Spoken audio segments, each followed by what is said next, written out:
Mingus Marauder Football is on the air. Your 2024 Mingus Marauder Football coverage is brought to you in part by Jones Ford Verde Valley, Arizona's best. On 260 in Cottonwood, visit Jones Ford today.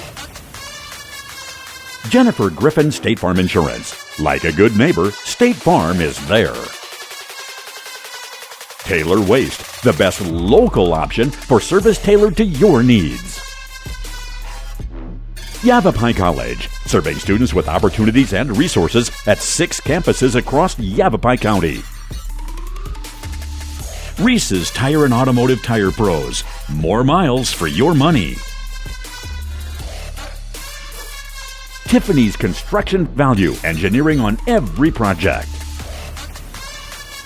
Gettles High Desert Mechanical, heating, cooling, and plumbing. Don't settle, get Gettles. Consideration also provided by All Price Insurance in Cottonwood, helping you find the best option for your insurance coverage. Fiskor Heating and Cooling, serving Northern Arizona residents and businesses. They're here for you. Rock Zoo Screen Printing, serving the Verde Valley's screen printing needs for over 30 years.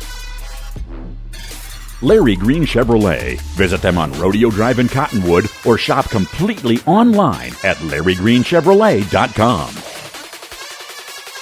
D-Best Plumbing. They simply believe in getting it right the first time.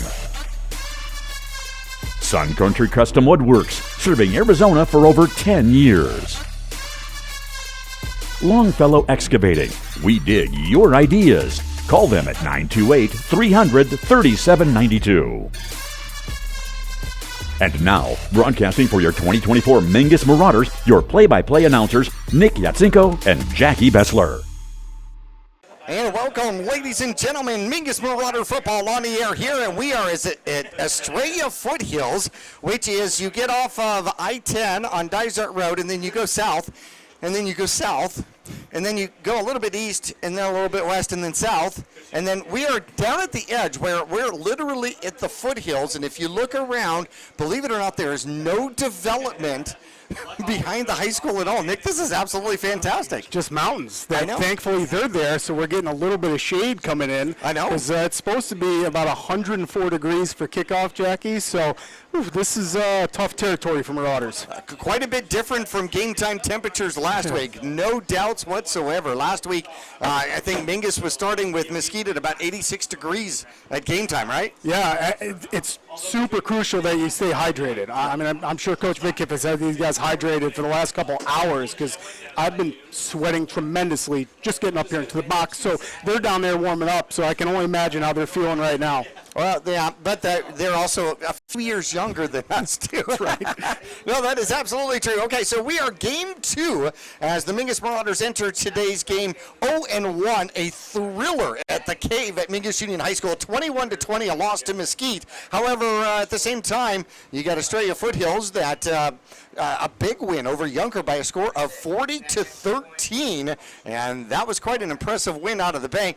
In fact, these two teams matched up last year. It was 16-0. And that was the only time that they played, too. 16-0, so you bet the Marauders want to score points on Estrella Foothills. So right now, they got none. Correct. Coach Spencer is absolutely perfect against the Mingus Marauders. Coach Spencer, the Wolves coach. And by the way, with all of this desert area out here, the Wolves is the perfect mascot name. No doubts whatsoever. We're going to take a break. We will return to the press box here at Estrella Foothills High School right after this.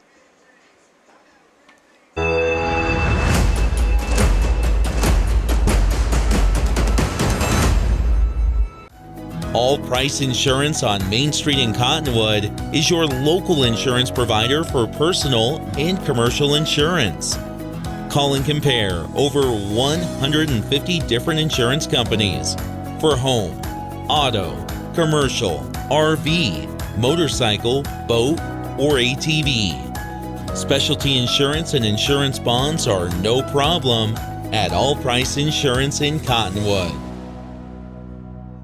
For over 20 years, Roxu Screen Printers has been the Verde Valley's choice for custom business and sporting apparel. Bring your ideas and logos to Roxu Screen Printers and watch as your creations come to life. Choose from an extensive selection of items available for your company, team, or organization's logo. From t-shirts and hats, specialty items, and embroidered company attire, you can get started with a quote by calling 928-646-5734 or email dawn@rockzoo.com. That's ROKZOO.com. Larry Green Chevrolet has been an important partner to this community for over 30 years. Whether it be offering outstanding service and deals to the Verde Valley or providing support to schools, charities, and community events, we have made it a part of our business. We love and support the growth and future of Cottonwood and our surrounding areas. That's why we refer to our dealership as the People Place. Larry Green Chevrolet is a proud sponsor of Yavapai County, and we are proud to support our Mingus High School football. Go Marauders!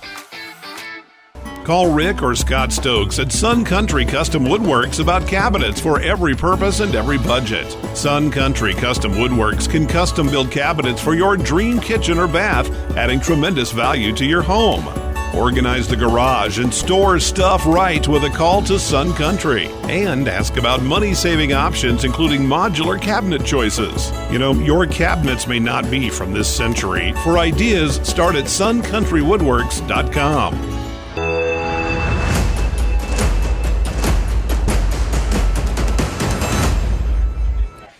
Welcome back here to Mingus Marauder Football on KYBC AM 1600 and 96.3 FM. You can also watch us live on our Cablecast app.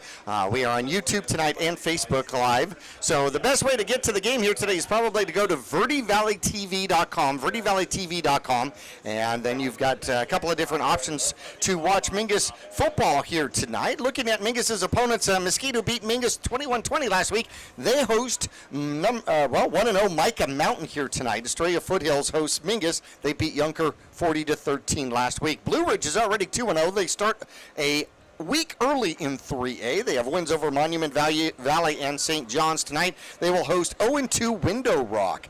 Copper Canyon shut out Choya by a score of 41-0. They are at Poston Butte. Deer Valley thumped North Canyon by a score of 62-6, and they'll host Swarita, who is 1-0. So two 1-0 teams going at that one here tonight. Flagstaff with a win 27-21 over Gila Ridge last week is at Greenway, home of the Demons.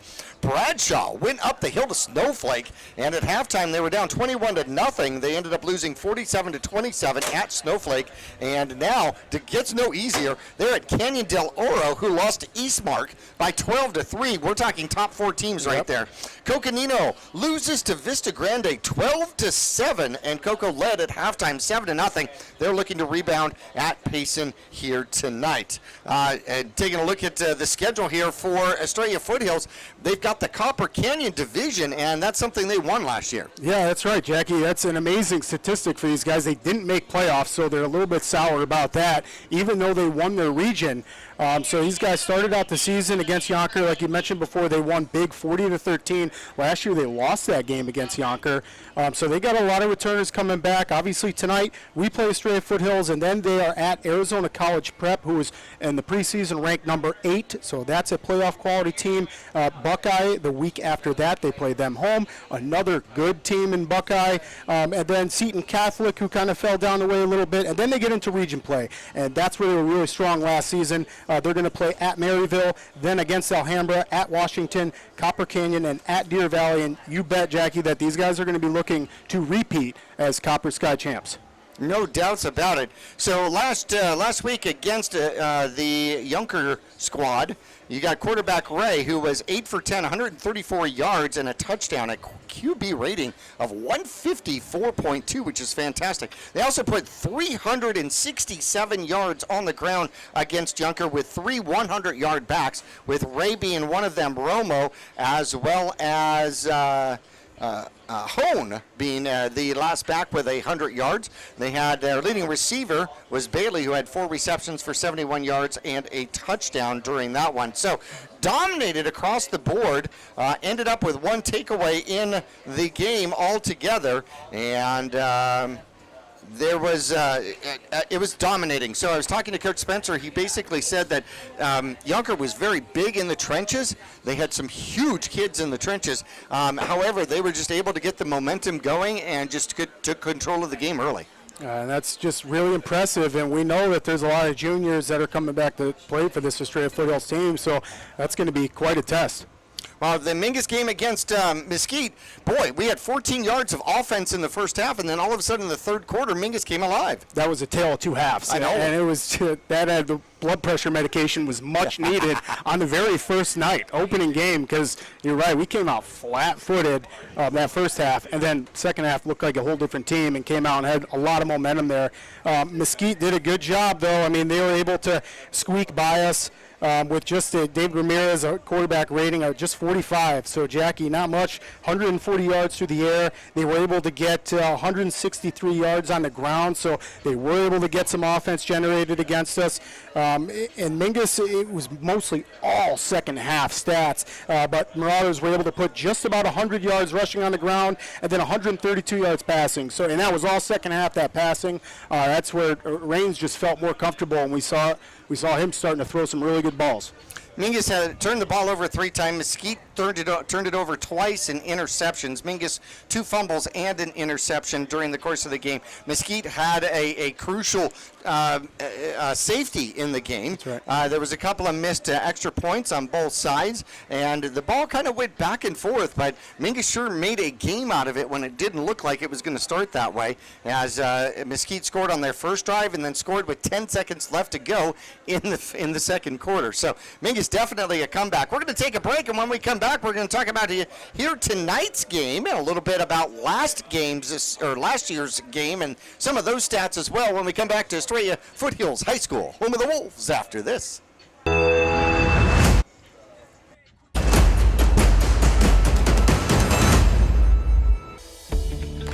Yavapai College has many degree and certificate you on track to a rewarding, well-paying career in a variety of industries such as healthcare, manufacturing, construction, elementary education, and art. Fall semester starts on August 15th, so there's still time to register. Visit us online today at yc.edu/admission to connect with your future career. Stay cozy and comfortable with Fiskor Heating and Cooling. At Fiskor Heating and Cooling, we bring warmth to your winters and cool comfort to your summers. Our friendly team of experts is dedicated to keeping your home just the way you like it. Whether it's a tune-up, repair, or a brand new system, you can count on us for reliable and speedy service with a smile. Your comfort is our priority. Choose Fiskor Heating and Cooling for a happier, cozier home. Call Fiskor Heating and Cooling. We're here for you. Let's go, Marauders!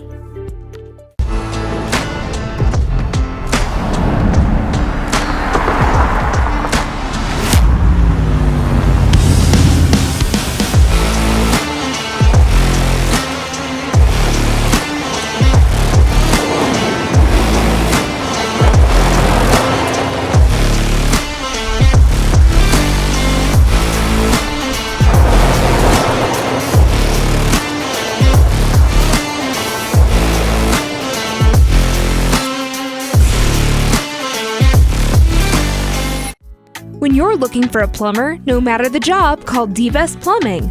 From energy-saving tankless water systems to whatever remodel project you have in mind, from the simple to the exotic, D-Best Plumbing prides themselves on quality workmanship and efficiency. For honest and fair prices and plumbing problems done right the first time, call D-Best Plumbing at 928-567-8755 or find them online at d-bestplumbing.com.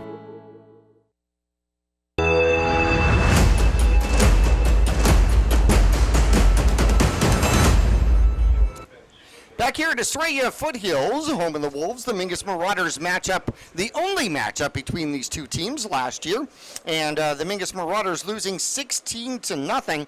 Both teams bring back their starting quarterback. Wayne Stokes was 6 for 10, 70 yards with an interception in the game, and Ray, at a junior at that particular time, was 6 for 16, 61 yards, 199 yards on the ground. Rushing for Estrella Foothills last year. Mingus only able to muster 67. It was certainly a defensive battle all the way. 61 yards in receptions for the Wolves. The Marauders had 70 yards in receptions.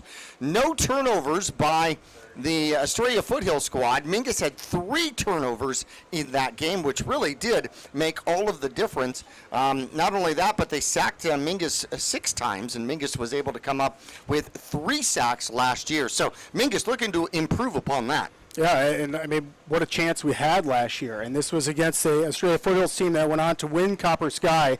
So, you know, they're formidable, looking to make playoff pushes. And the Marauders, with 3 turnovers last year, were able to just lose that by 2 possessions. So that's a close game, and you know the Marauders want some revenge. Well, we already went through some of the stats here from last game, which is also their season stats. I'm speaking in terms of the Wolves here.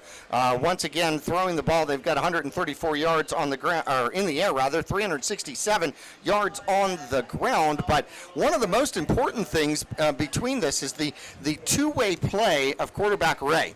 So he throws for 134, and he turns around and runs for 106. So this young man will tuck and run, and I'm sure there's a lot of designed runs out there. So you have both quarterbacks with the same propensities and tendencies, which is, I don't like it, here I go.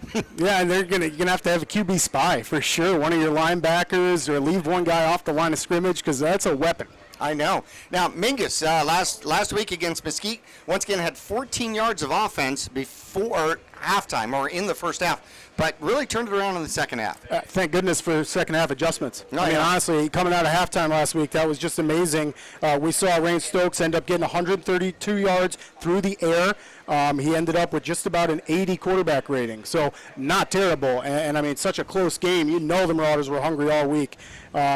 Rushing the ball, we did not quite reach that 100-yard marker. Tonight, we got to hit that, Jackie. It's not often that the Marauders have more passing yards than rushing yards. And right now, that's where we stand. So it'd be nice to see that rushing yards go up a little bit. And then the 3 turnovers. That's going to be something Coach Midkiff wants to clean up with his seniors and his Marauders down there. 3 turnovers first game. It's obviously warranted. You're kind of getting the feels out, the butterflies out, but it's definitely time to clean that up. Indeed, I agree with that. Taking a look at some of the preseason rankings, these are Max Preps. These are not Arizona AIA rankings, okay? But according to Max Preps, this is how the Grand Canyon region looks. Coming in to start the season, Lee Williams was sitting at number 9. Bradshaw was 14. Coconino was 15. All 3 of those teams lose their first game.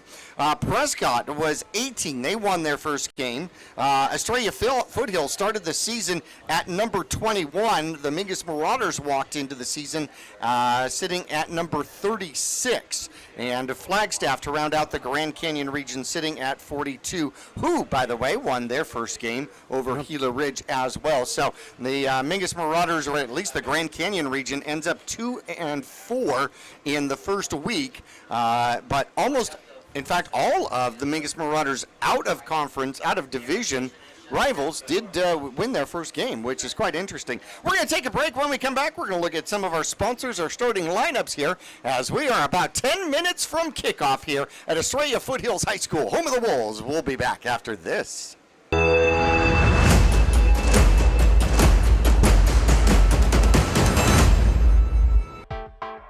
I'm Chris. And I'm Tandy, owners of Taylor Waste. We are homegrown in the Verde Valley and nearly your last local choice. We want to be your first choice for residential and small business garbage service. Get a free month service when you make the switch to Taylor Waste. And enjoy monthly service as low as $19 per month. Visit TaylorWaste.com for more information. Or to start service, call Taylor Waste at 649-2662. Taylor Waste, service tailored to your needs.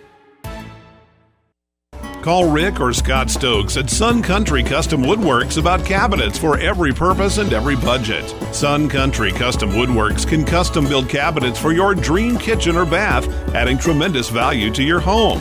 Organize the garage and store stuff right with a call to Sun Country. And ask about money-saving options, including modular cabinet choices. You know, your cabinets may not be from this century. For ideas, start at suncountrywoodworks.com. For 4 generations, the Gettles name has been synonymous with heating and cooling ingenuity. Since 1987, Gettles High Desert Mechanical has established itself as the premier HVAC company in northern and central Arizona, having not only survived recent economic setbacks, but thrived and grown during those times. From sheet metal fabrication to equipment installation, and now comprehensive plumbing and drain services. From clogs to comfort, Gettles has you covered. Don't settle, get Gettles, and go Marauders. Since 1925, Tiffany Construction has worked with developers and local and federal government to build, expand, and improve infrastructure, roads, drainage systems, and subdivisions. From concept to completion, the Tiffany Construction team provides a full complement of construction services and state-of-the-art delivery methods customized to fit your needs and budget. They're Arizona's longest tenured family-owned and operated civil contractor and proudly serving the Verde Valley since 1991. Tiffany Construction, knowledge and experience to bring your project to reality.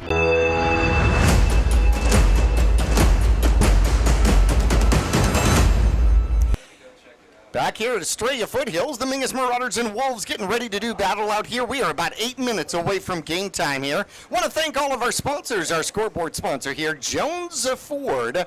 Our coin toss brought to you by Jennifer Griffin, State Farm Insurance. Taylor Waste, local option for waste disposal options. And Yavapai College, Tiffany Construction, and Gettles High Desert Mechanical. Also want to thank our friends at All Price Insurance and D-Best Plumbing, Roxu Screen Printing, as well as Fiskor Heating and Air, Larry Green Chevrolet. Hello, Clint. I hope you are doing well here tonight. And the Sun Country Custom Woodworks. That is a famous name. That is a Stokes right there. That is Grandpa Stokes, in fact. Also want to thank Josh Longfellow, our halftime sponsor with Longfellow Excavating out here today. Our starters for Mingus going to be a little bit different, as we have got a couple of kids that are banged up here a little bit. So Shane Chupp is going to be out with a bicep bruise, and he showed it to me. And it looked very, in fact, I'm not sure I can use my right arm the same way for the rest of the night. And then, unfortunately, a broken collarbone out there to Robinson. So the Mingus Marauders will lose Theron Robinson, number 6, out here for what is likely, I expect, to be the rest of the season. Yeah, and that's such a tough loss. I know. Because when you don't have a depth chart that goes that deep, I mean, Theron's going to be crucially missed. And somebody, next man up mentality. And so let's go over the starters that we got taking the field right now, Jackie, which is awesome. We just saw the Marauders run out under the lights. Over at the wing, we're going to have Kobe De La Haye is going to be out there, which we saw him making waves last week. Carson Miller at tight end, Jordan Watson, Ethan Montiel, Elijah Chupp, Landon Backus, Cameron Houseman, bunch of regulars on that offensive line. They're going to start us out again. Behind them is going to be Rain Stokes, obviously. Dawson Rice is going to be behind them a little bit. Over on the other wing, without Shane Chupp tonight, Xavier Thompson will step up and get the call. And then Demario Tinsley and Noah Seda taking turns on the offensive side. Defensively, we're going to have just about those same lineups: Ethan Montiel, Elijah Chupp, Jordan Watson, Cameron Houseman. The same suspects from that offensive line are going to turn around and play defense. And quarterback Jose Felix. Then we got Carson Miller, who's going to back up our ends. Xavier Thompson on the other side. George Deno is going to be outside linebacker. And then Jason McLean, inside linebacker, number 34 tonight. We're getting ready for our national anthem out here, and waiting for that to get underway.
All right, ladies and gentlemen, our national anthem out there as we are getting ready to get underway here today. The Estrella Foothills Wolves coming out. Actually, it's going to be the referees coming out, and we have our referees, and want to thank our friends from Reese's Tire. We wish Neil well out there today. Look for discounts, coupons, and rebates on tires, wheels, and automotive services at Reese'sTire.com.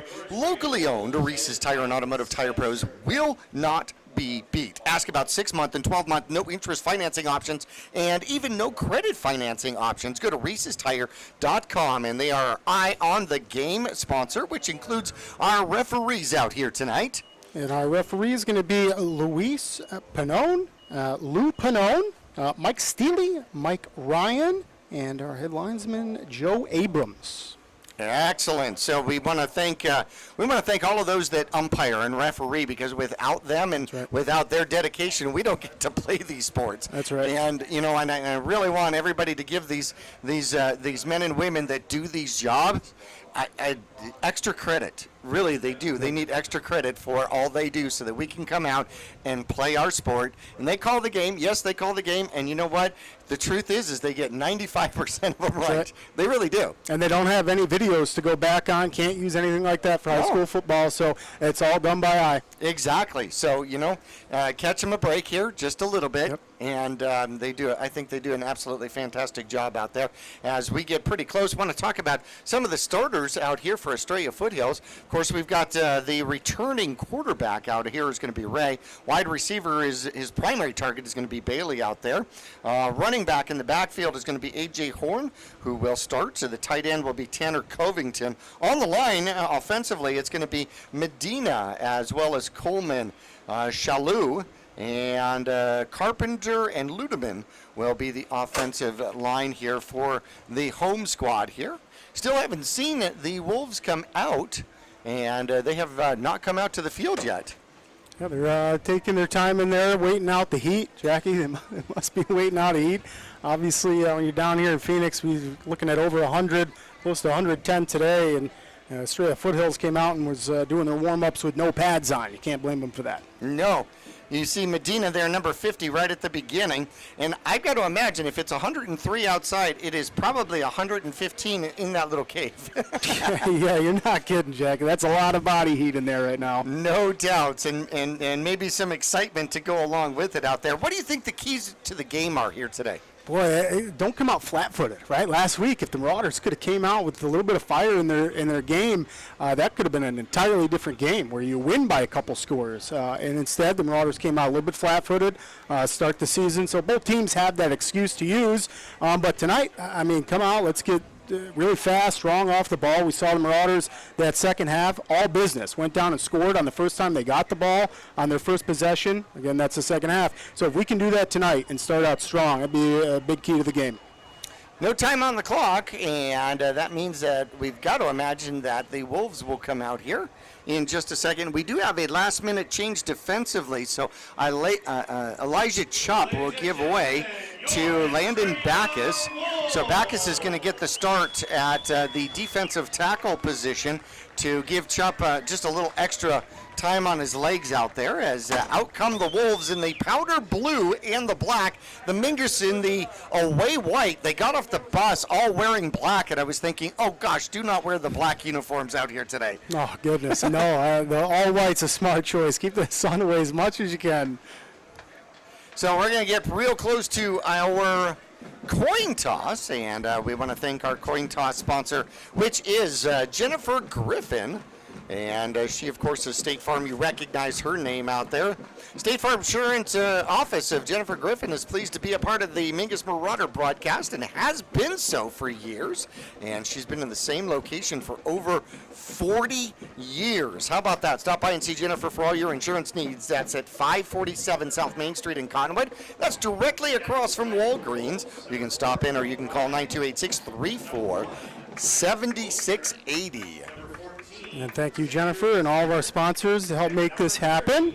And Jackie, I'm just going to give a shout out to the Wolves captains that I can see out there. Going to be Grant Walkner, Hone Ray is out there for the Wolves, their quarterback, Xander Teeter, and Tanner Covington. And we'll get our Mingus Marauders sponsors here in just a moment. As soon as those named players step out of the way and we can see our numbers. There we go. We see Stokes out there for absolute sure. Looks like we've got Watson at the end of it. It looks like Jason Chubb. McLean out there, number 34, and Chubb. Yep. That'll be the Marauders heading us out tonight as the captains. And it looks like the Marauders won it again. 2 weeks in a row we win the coin toss. All right, so the Mingus Marauders are going to kick off to the Wolves, and they're going to put their defense on the field once again. Mingus has always opted to go that direction from, that goes back to Alexander days. Yeah, is that an unwritten law? I think it is. Must be. It must be etched in stone somewhere. Not exactly sure where that stone is. That's because we've talked about it, and defensively, when you get to open up the game, it's just, I don't know, a little more lax, I guess, right? Defense, you can kind of pin your ears back and try to run upfield, disrupt things in the backfield, where offense, you got to execute, and get to your block on time and stuff, so maybe a little bit easier to start the game on defense. So back is going to be number 3 and 18 for Estrella Foothills. I believe that's going to be P.J. Bailey. And also back there, Noah Romo. So a couple of receivers will be deep. Now, last week, we saw Stokes put it into the end zone twice. So 2 different touchbacks. And again, what a weapon that is. You just take away that whole third section of the game altogether. Yeah, we also saw him squib it, too. One of his kicks was a really nice squib kick that ended up being a good play for the Marauders. Make some noise. So here we go. Mingus Marauders in white going right to left across your radio dial. If you are just joining us, Stokes will kick this one off, and he's going to dribble it. It goes off of a would-be contender Wolf out there who gets by a couple of Mingus Marauders and then gets finally taken down at about the 40-yard line. And had a couple of people that had arms on him, but unfortunately he withered away. Grant Walchner, number 1 for the Mingus, no, that's not correct. Number 1 for the Mingus Marauders makes part of a tackle out there for the Mingus Marauders. Marauders trying to strip the ball out too, Jackie. You can tell they're trying to dig at that ball, and never a bad time to start that. Ray comes out with 2 receivers to the left, 2 backs in the backfield, and a tight end to the left side, making that a full strong side. Ray takes the snap and hands it off, goes to number 24, tries the left-hand side. Good run, and he's going to pick up a solid 7 out there. Number 24 with the first run of the game, and that's going to be A.J. Horn. And A.J. Horn's just following his blocks out there from his offensive line. That was number 54, Jacob Ludlow, a junior, 5'10" for the Wolves, leading the way for his running back. It was a pulling guard, and he laid a nice block on Marauders' secondary. 2nd and 2 for the first down, 2nd and 2 for Mingus territory as the Wolves switch over and put 2 people on the left-hand side. Ray takes the snap, and they switch it around. Quarterback looks to throw, and will put the ball downfield. Has a man open, and the Mingus Marauders fall down defensively, going all the way to the end zone for a 52-yard touchdown strike. It's going to be number 11, Jacob Rolls.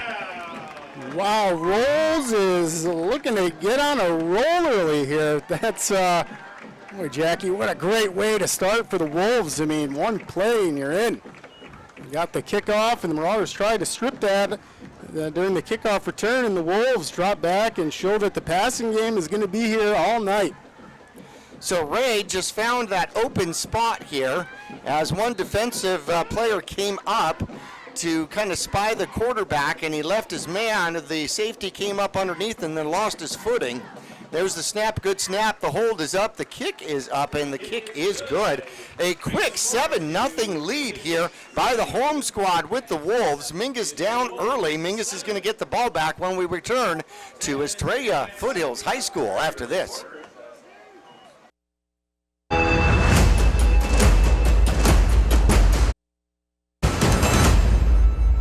Stay cozy and comfortable with Fiskor Heating and Cooling. At Fiskor Heating and Cooling, we bring warmth to your winters and cool comfort to your summers. Our friendly team of experts is dedicated to keeping your home just the way you like it. Whether it's a tune-up, repair, or a brand new system, you can count on us for reliable and speedy service with a smile. Your comfort is our priority. Choose Fiskor Heating and Cooling for a happier, cozier home.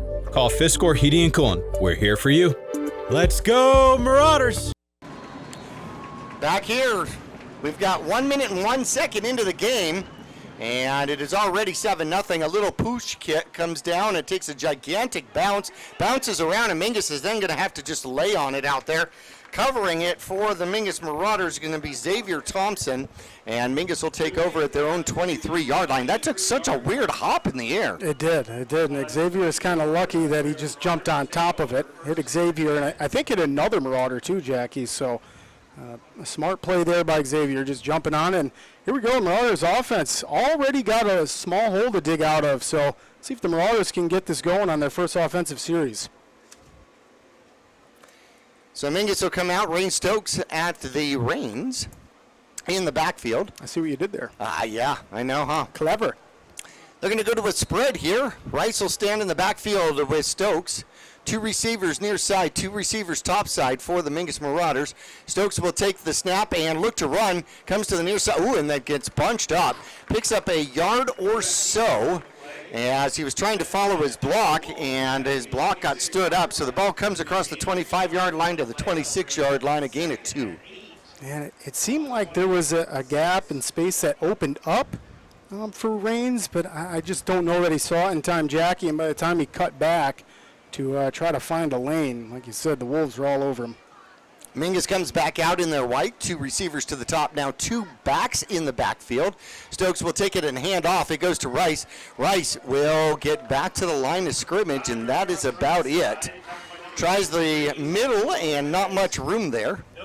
Yeah, minimal gain, and the Wolves' defensive line doing a good job. Not the biggest in stature down there, Jackie, but you know that means they have speed.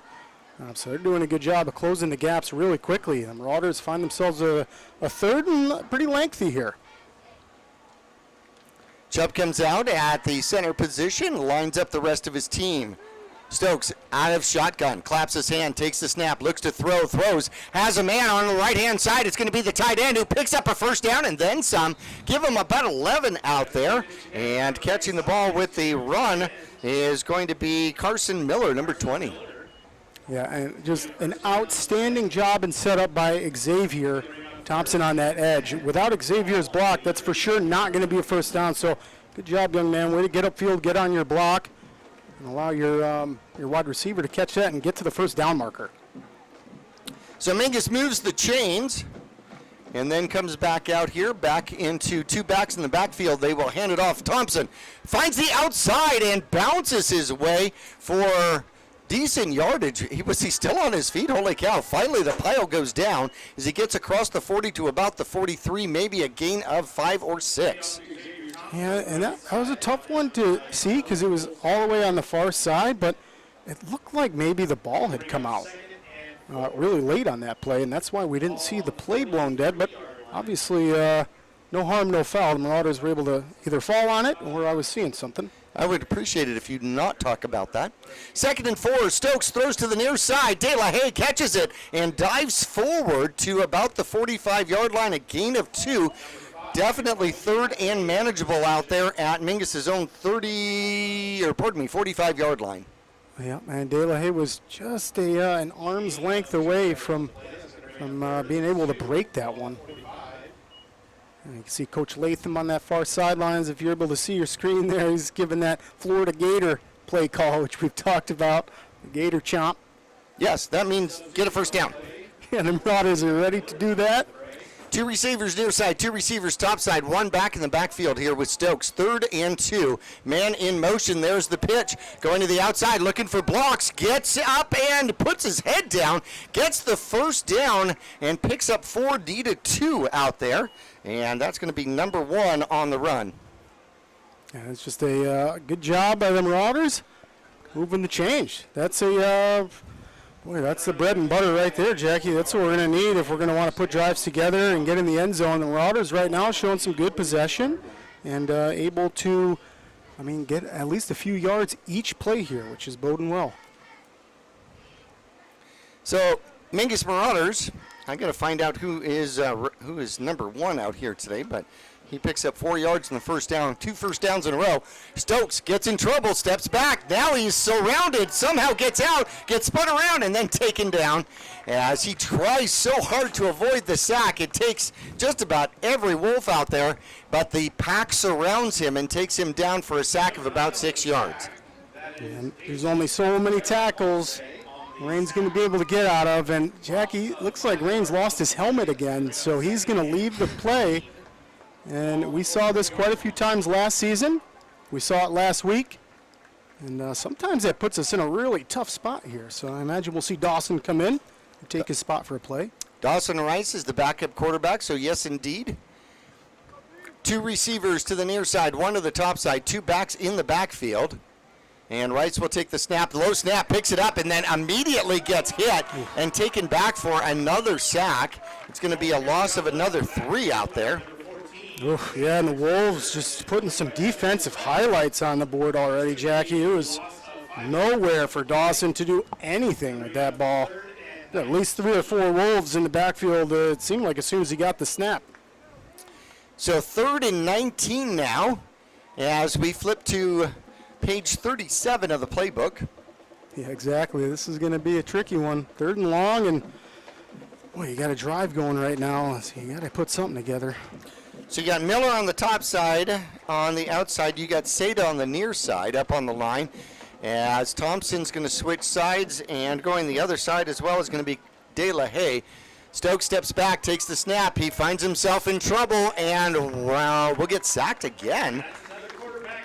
And that is going to be 3 sacks in a row here for the Mingus Marauders and a loss of another 4. Mingus is back to its own 36-yard line, and it's going to have to punt from there. Yeah, ouch, ouch, ouch, Jackie. The Wolves just kind of flexing defensively here. Look like number 20, Casey Valenzuela, in on that sack. And, boy, the Wolves just do a really good job of collapsing in. Again, like I mentioned earlier, not the biggest defensive line.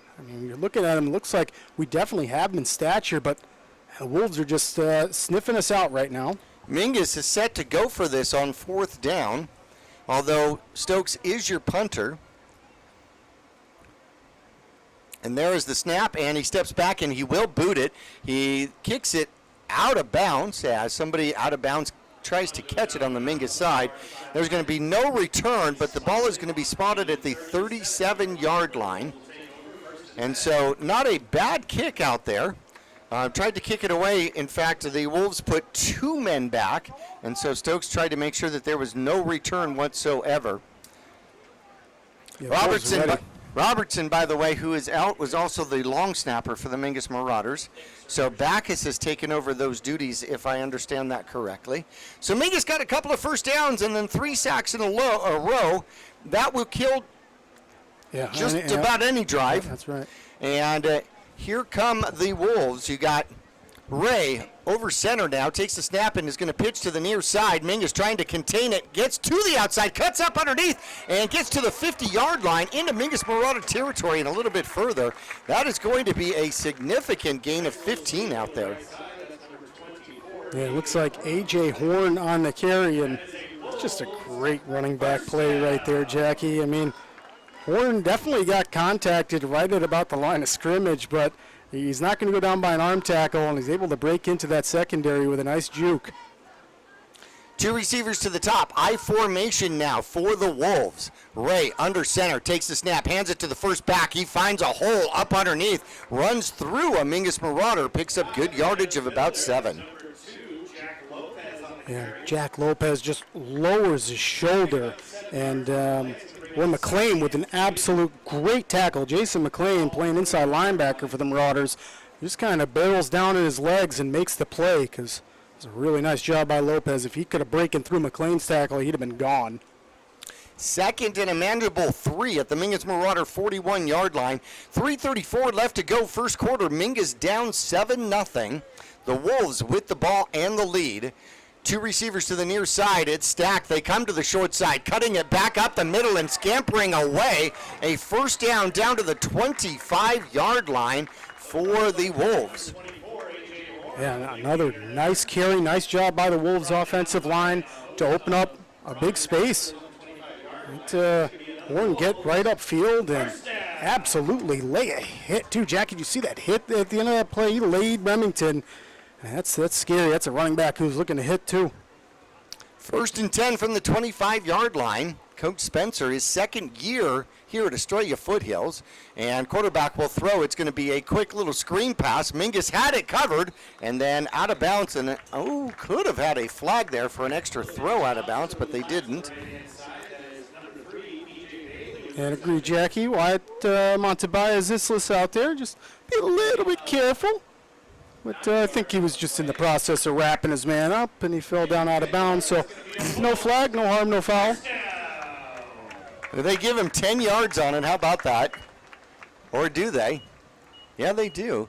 So it is 1st and 10 from the 16-yard line out there. As P.J. Bailey with the reception. Now it's going to be handoff.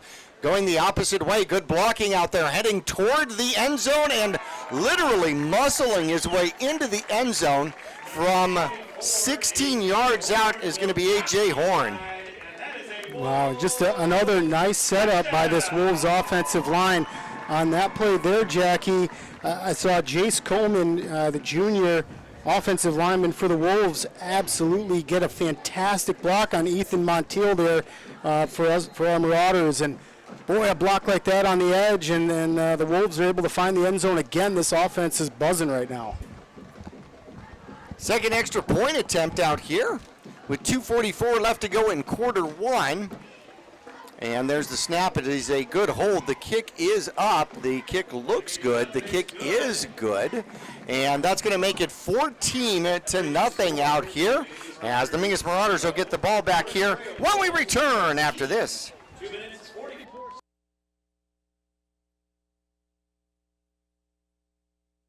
Cozy and comfortable with Fiskor Heating and Cooling. At Fiskor Heating and Cooling, we and cool comfort to your summers. Our friendly team of experts is dedicated to keeping your home just the way you like it. Whether it's a tune-up, repair, or a brand new system, you can count on us for reliable and speedy service with a smile. Your comfort is our priority. Choose Fiskor Heating and Cooling for a happier, cozier home. Call Fiskor Heating and Cooling. We're here for you.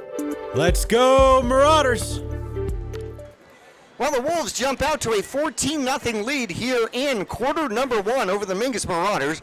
Mingus is set back to get its second return of the game.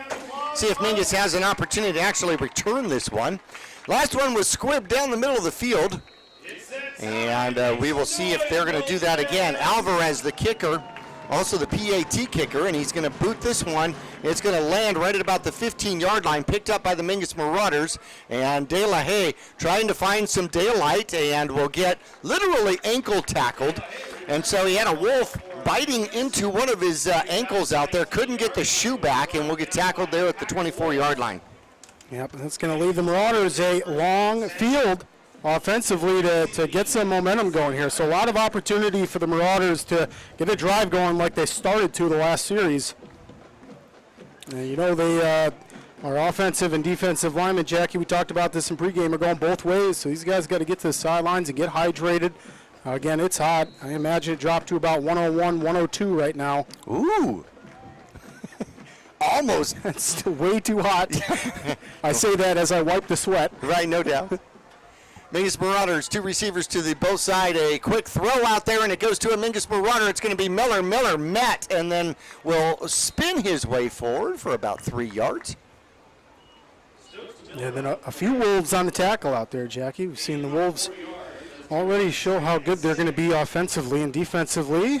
Marauders able to get a nice catch there, but 3 Wolves right on him as he makes that catch. It was in traffic. In fact, that little screen pass was contested out there. The second catch by Miller. He's got 15 yards. Stokes takes the pass, or takes the snap, and it goes through the hands of De La Haye on the near side as Mingus tries the screen again. Brings up 3rd and 6 from their own 27-yard line, 28-yard line.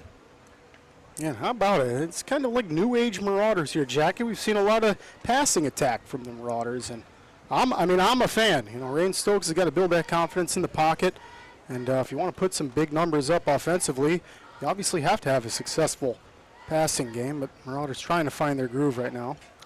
Seda and De La Haye here on the near side. Stokes has Rice in the backfield with him, steps back. Oh, immediately in trouble, evades, throws downfield, has a man, and it may have been tipped, and Miller unable to contain it. Had he been able to hold it, it would have been a first down. And that is going to fall to the turf and bring up 4th and 6 for the Mingus Marauders. And Xander Teeter, one of the captains for the Wolves out there on the defensive coverage, Jackie, and you bet that was tipped. And it was just a fantastic play by the DB out there to get his hand in there and knock the ball out. Well, he tipped it just enough so that it actually hit Miller, but obviously not where the hands were expected. Mingus is set up to go for it once again, potentially. There is the snap, and it's going to be a pooch kick, and it goes off of the defense, and it is going to be picked up. That was a live ball, and brought to the near side, caught, and then finally driven out of bounds. Picking it up and running with it is Landon DeBoard out there. Boy, just another tough break for the Marauders, Jackie. Seems like we cannot win any sort of field position battle. Now, that first series we had the ball, we were able to move it a little bit, but this time, boy, can't get that punt over the line of scrimmage. It's going to hurt us. That could have worked out so well for Mingus because the punt hit one of the defensive linemen in the back of the head. That made it a live ball. Now, I wonder if the Marauders knew that. I'm not sure, but there were a couple of Wolves that jumped over the ball, didn't go to pick it up. And so DeBoard very wisely picked it up. So that does not go for a particularly good punt here for the Mingus Marauders.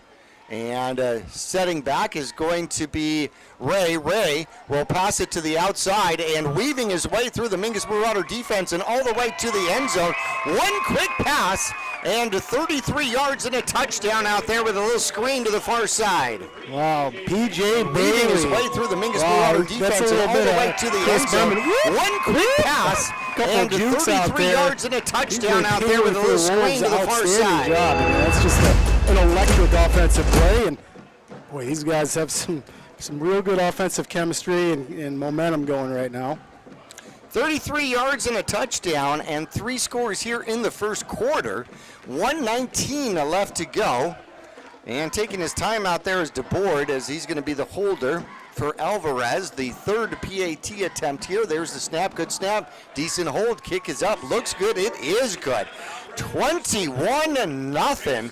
And the Mingus Marauders find themselves in a hole at the edge of the desert. That sounds like some sort of, that's a whole series. We'll be back after this.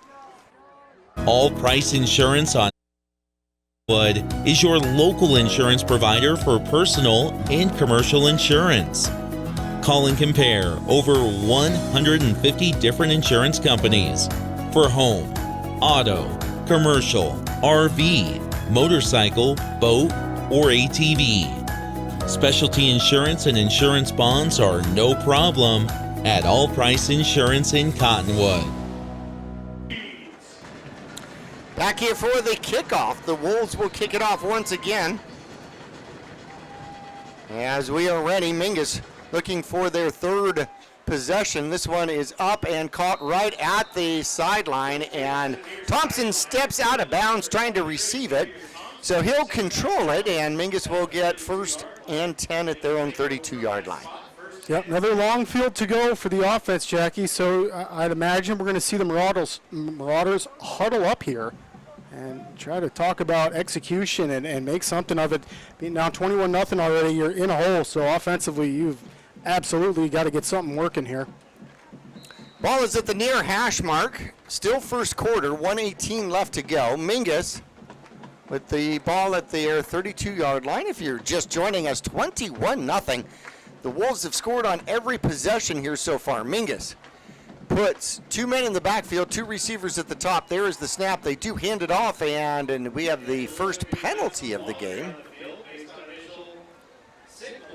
And it's going to be an encroachment, and that is going to be the first penalty of the game. It'll go against the home Wolves. I'd be curious to see if this game is a little bit cleaner than last year's, Jackie. Last year's, the Wolves and Marauders rang up over 140 yards of penalties. So far, we have 5. Much better start. Yes, no, definitely. Discipline is in order. There we go. 2 backs in the backfield. Once again for the Mingus Marauders, same format. Stokes slaps the hands and will hand it off to the second back. And getting forward, actually, I'm not sure where they may give him forward progress back to the line of scrimmage, and that was going to be about it. That's very generous, and we'll take that for sure. That was another, saw Alexander Teeter, the junior captain for the Wolves, in on that play as well. As the Marauders just taking their time here, Jackie. I mean, really, you're looking at the wristbands walking up to the line of scrimmage right now. It's really about, got to be able to execute. Move the chains. You got some positive plays going in a row. There's a snap, and it is pitched to the outside and then hit immediately. De La Haye with an excellent job controlling that ball as he was literally bit off there. Number 53 with a gigantic tackle. Yeah, that's just an incredible job. Tony Lopez, the senior for the Wolves, Jackie, 6'3", 210 pounds. And my goodness, was he fast to get into the backfield. He almost picked up that pitch before we did, which would have been just awful. So the Marauders are going to huddle up again. Think about what Coach Midkiff is going to send in here from the playbook. Well, they're going to let the quarter run out and try going the opposite direction with 3rd and long. It's going to be 3rd and 12 for the Mingus Marauders from their own 30-yard line. When we come back for quarter number 2, we will return in 1 minute.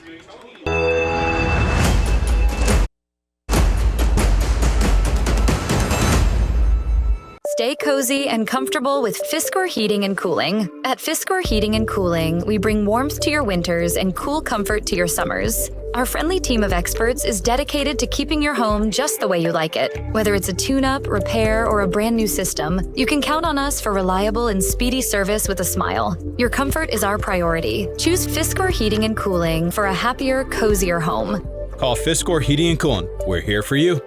Let's go, Marauders! Larry Green Chevrolet has been an important partner to this community for over 30 years. Whether it be offering outstanding service and deals to the Verde Valley or providing support to schools, charities, and community events, we have made it a part of our business. We love and support the growth and future of Cottonwood and our surrounding areas. That's why we refer to our dealership as the People Place. Larry Green Chevrolet is a proud sponsor of Yavapai County, and we are proud to support our Mingus High School football. Go Marauders!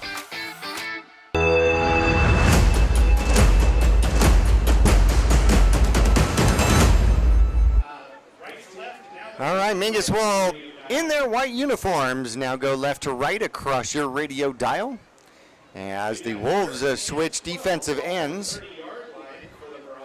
Coming to one side, coming to the near side is number 61. That's going to be Hutch Sletter. As Stokes steps back to throw and looks for somewhere to go. That's going to end up being a sack as he will lose one out there. Couldn't find anywhere to go downfield. And the Mingus Marauders are going to have to punt with a 4th and 14 from their own 29-yard line. And the Marauders just offensively, besides that first series, Jackie, struggling to reach that first down marker. P.J. Bailey for the Wolves. Couple of these Wolves players are the captains that we've been calling out, and boy, defensively, they're having a game so far as well. Stokes is back in a shotgun, and there is the snap. He will pooch kick it, but he gets a good one off this time. That one's going to run. Run, baby, run, and it will go out of bounds at the 12-yard line. That was the best punt of the season so far as he got a boot into that one. He did a line drive, caught the Wolves way up, and then he got an excellent bounce out there. So that is going to be a punt ending in the inside the 20. That'll be the worst field position out here for the Wolves so far. Yeah, nobody thought that ball was going to go as far as it did in the air. What a boot by Stokes. Well, wait, another 20 yards on the roll. So yeah, well, I don't care how far it goes in the air. Just a dang good special teams play right there. Yes. So 11-11 left to go in half number 1. As Ray goes over Goes over center here. He has not run the ball so far, and there is the handoff, and there is going to be a flag as we're going to get a motion penalty. Too many people moving at once as they attempted the jet sweep from the near side to the far side, so that will make it a 1st and 15 now from the 8-yard line. Yeah, and if you're Coach Midkiff and the Marauders, Jack, yeah, I feel like the mood's almost a little bit looser down there defensively. I mean, you're down 21 points. Your offensive is going to have to get working, so defensively, might as well pull some stunts out, possibly some blitzes. Wouldn't be surprised if we saw that from the Marauders. Well, it's almost like they're set up to go the same play here, except this time they have a receiver on the near side. There he goes. There's the run, and it is going to be the second back with it as he avoids a couple of tackles. Decent run as he gets back out to the 14-yard line, back to the original line of scrimmage. And now they're going to give him out to the 15-yard line, so a gain of 7. Yeah, and I'm going to throw some kudos at the offensive line, as I always do. Jacob Ludlow there for the Wolves. Again, number 54, upfield, making great plays for his running backs. And he's getting a block on the Marauders secondary, which is springing this offense.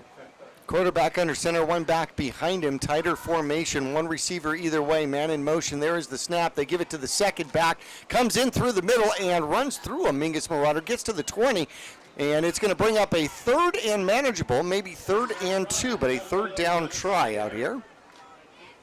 And we'll see what the flag is. Going to be a false start. Oh, I did not see a flag.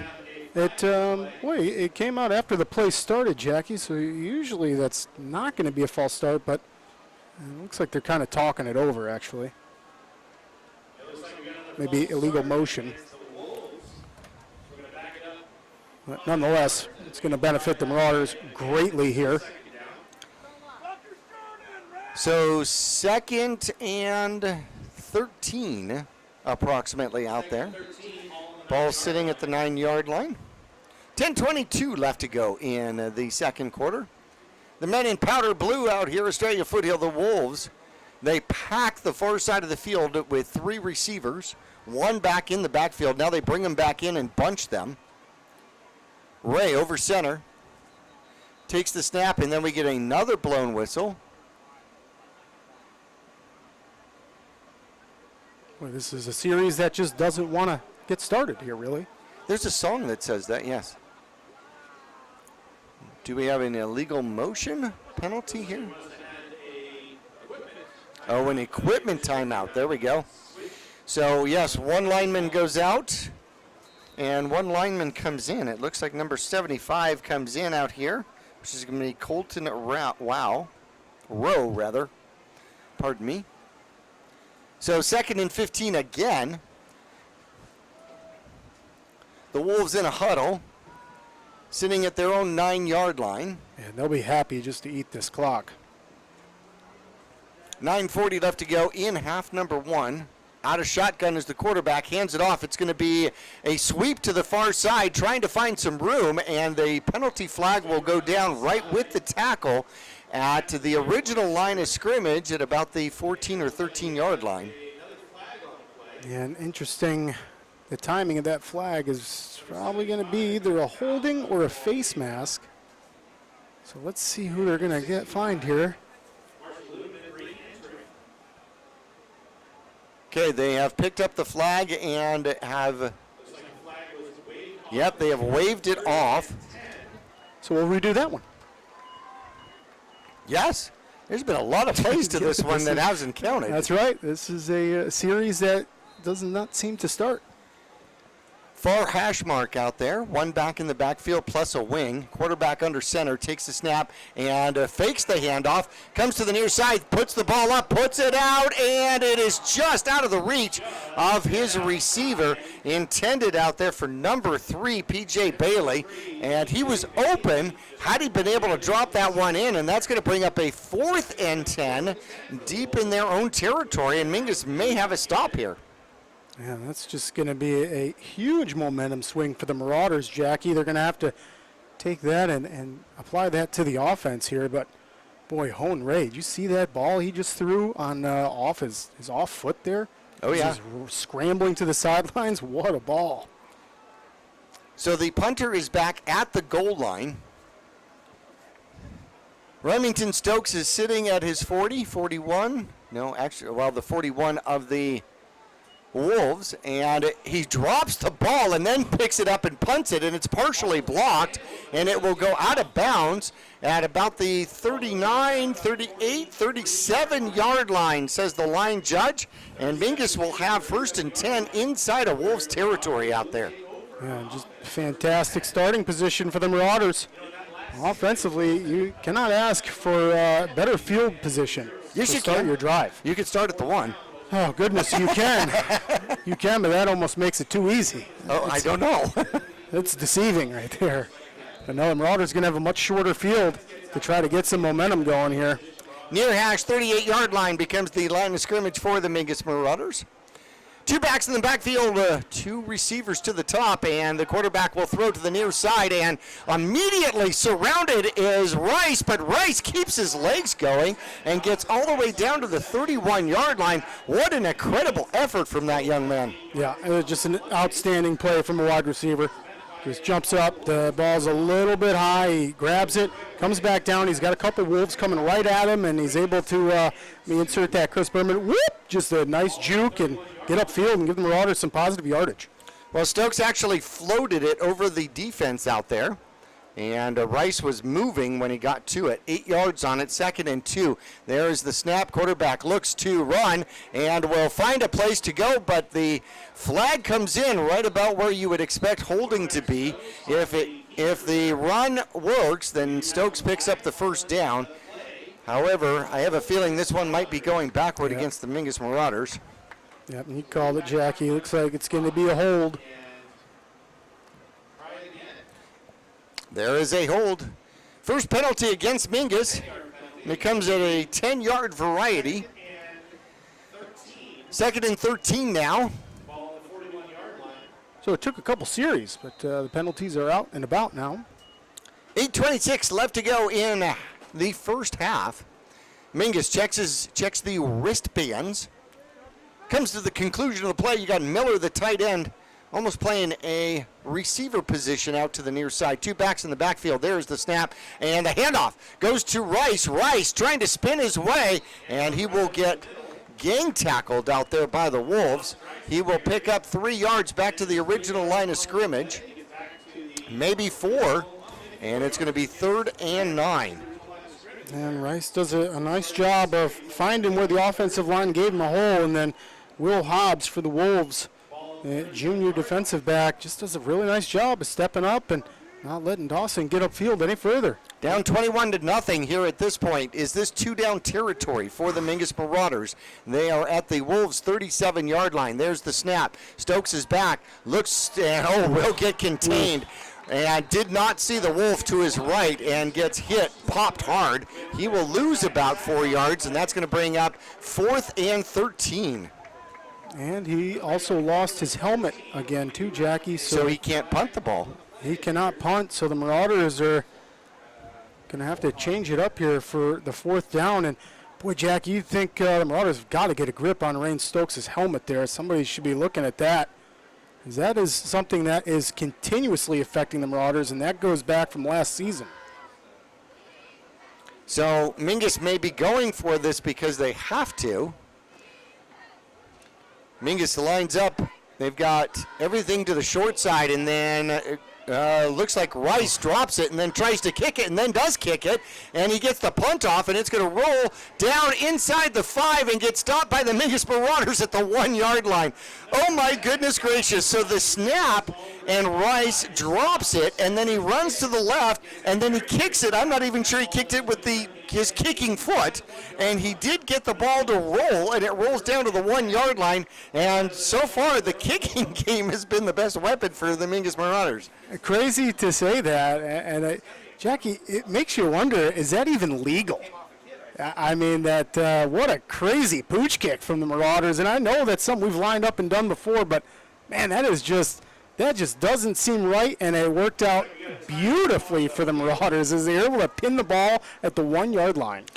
Looks like we have a timeout on the field here. We're going to take a quick break with them. We will return to Estrella Foothills in 30 seconds.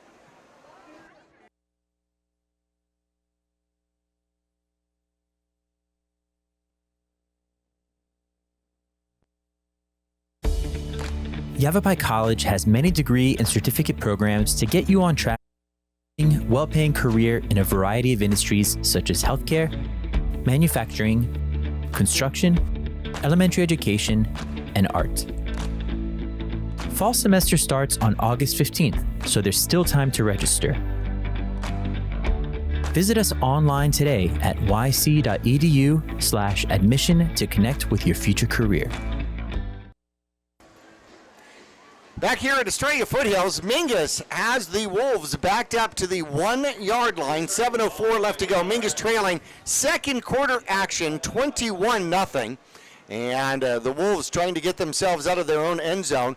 Ray will take the snap and hand it off. Mingus tries to contain it and push it back. Maybe a little bit of room. A run for, say, a yard out there, maybe 2. That's a really hard yard to come by, too, Jackie. That's one of the toughest yards you're going to get, and that's pretty much, we just saw either a sneak from the QB or just a sneak from the running back. Either way, you're literally just trying to give yourself some room out of the end zone, and the Wolves able to do just that.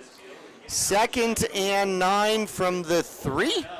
Somewhere in that general vicinity, and the quarterback snaps and will hand it off. He's got some running room and will get tackled out there. Good open field tackle, and out to about the 7-yard line, but not getting up right away after the tackle is the carrier out there. The tackle made for the Mingus Marauders by Wyatt Matsubias-Islis.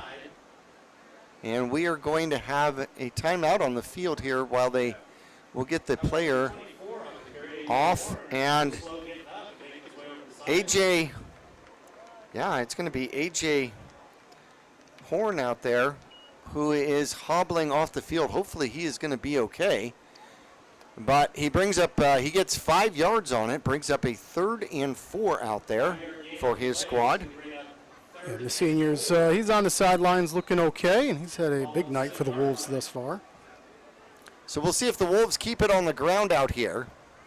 Quarterback takes the snap and will pitch it to the backside. Mingus trying to contain it and avoiding tacklers and getting the first down out there is going to be the Wolf running the ball. However, there are flags out on the field, and we're going to see if that's going to end up bringing it back. And it is going to go against the Wolves. Number 21, I think Sean Ellison was running the ball. And I'm going to give a shout out to Marshall Ludeman, sophomore on the offensive line for the Wolves, Jackie. He must have been 10 yards upfield, putting a block on the Marauders' defensive back. So that Wolves' offensive line is moving their feet, getting upfield, and setting some pretty good blocks right now. So it was a downfield foul, so a spot foul now makes it 3rd and 5 instead of 3rd and 4. So quite technically, that ends up being a, for all practical purposes, a 1-yard penalty. 3rd and 5 now. Quarterback has a man in motion, and the jet sweep is not going to be it as he switches sides, and then a timeout called out on the field. Coach Spencer wants to talk to his crew, and we would like our commercial people to talk to you. We're going to take a break. We'll be right back after this. Chris. And I'm Tandy, owners of Taylor Waste. We're homegrown in the Verde Valley and nearly your last local choice. We want to be your first choice for residential and small business garbage service. Get a free month service when you make the switch to Taylor Waste. And enjoy monthly $16 per month. Visit TaylorWaste.com for more information. Or to start service, call Taylor Waste at 649-2662. Taylor Waste, service tailored to your needs. So there is debris out there at the 41-yard line. The Estrella Foothills 41-yard line. I don't know what that is. If this was Sunday football, I'd say that was a red challenge flag, and the coach was really adamant about it. It looks like it. It looks like we should have a sidelines dog. Oh, that yes. runs out to get that. We have to install that with Georgia, the Bulldogs. That'll be perfect. A little bulldog run out there. And you're right, Jackie. I'm not quite sure what that is, but it's going to remain on the field. I hope it's not slippery.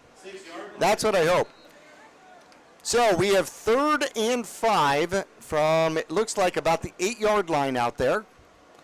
The Wolves are in a shotgun. They throw to the near side. It is intercepted, and a touchdown out there by the Mingus Marauders. Number 1 literally caught that ball with the receiver. Touchdown out there by the Mingus Marauders. Defensive touchdown for the Mingus Marauders. Wow, and I'm going to say that defensively will be one of the better plays we see the Marauders defense makes this season, Jackie. What an outstanding job from our defensive backs. Step up on the ball, make the catch the same time as the receiver, just wrestle it away. And that's a pick 6. It is. But he really didn't run anywhere. Just kind of caught it, and then he was in the end zone. Well, if he caught it at the end zone, which that would have been a lateral anyway, so that would have almost been a fumble. Good call, yeah. So as it is, the Mingus Marauders are set for the extra point. Rice will be the holder. Stokes kicks it. Lots of traffic in the backfield, but he does get it through. So Mingus gets on the scoreboard with 5:36 left to go. It's 21-7, and Mingus will be kicking off when we come back to Estrella Foothills after this.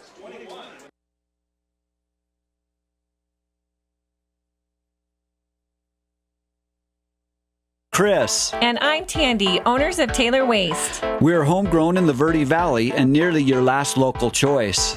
We want to be your first choice for residential and small business garbage service.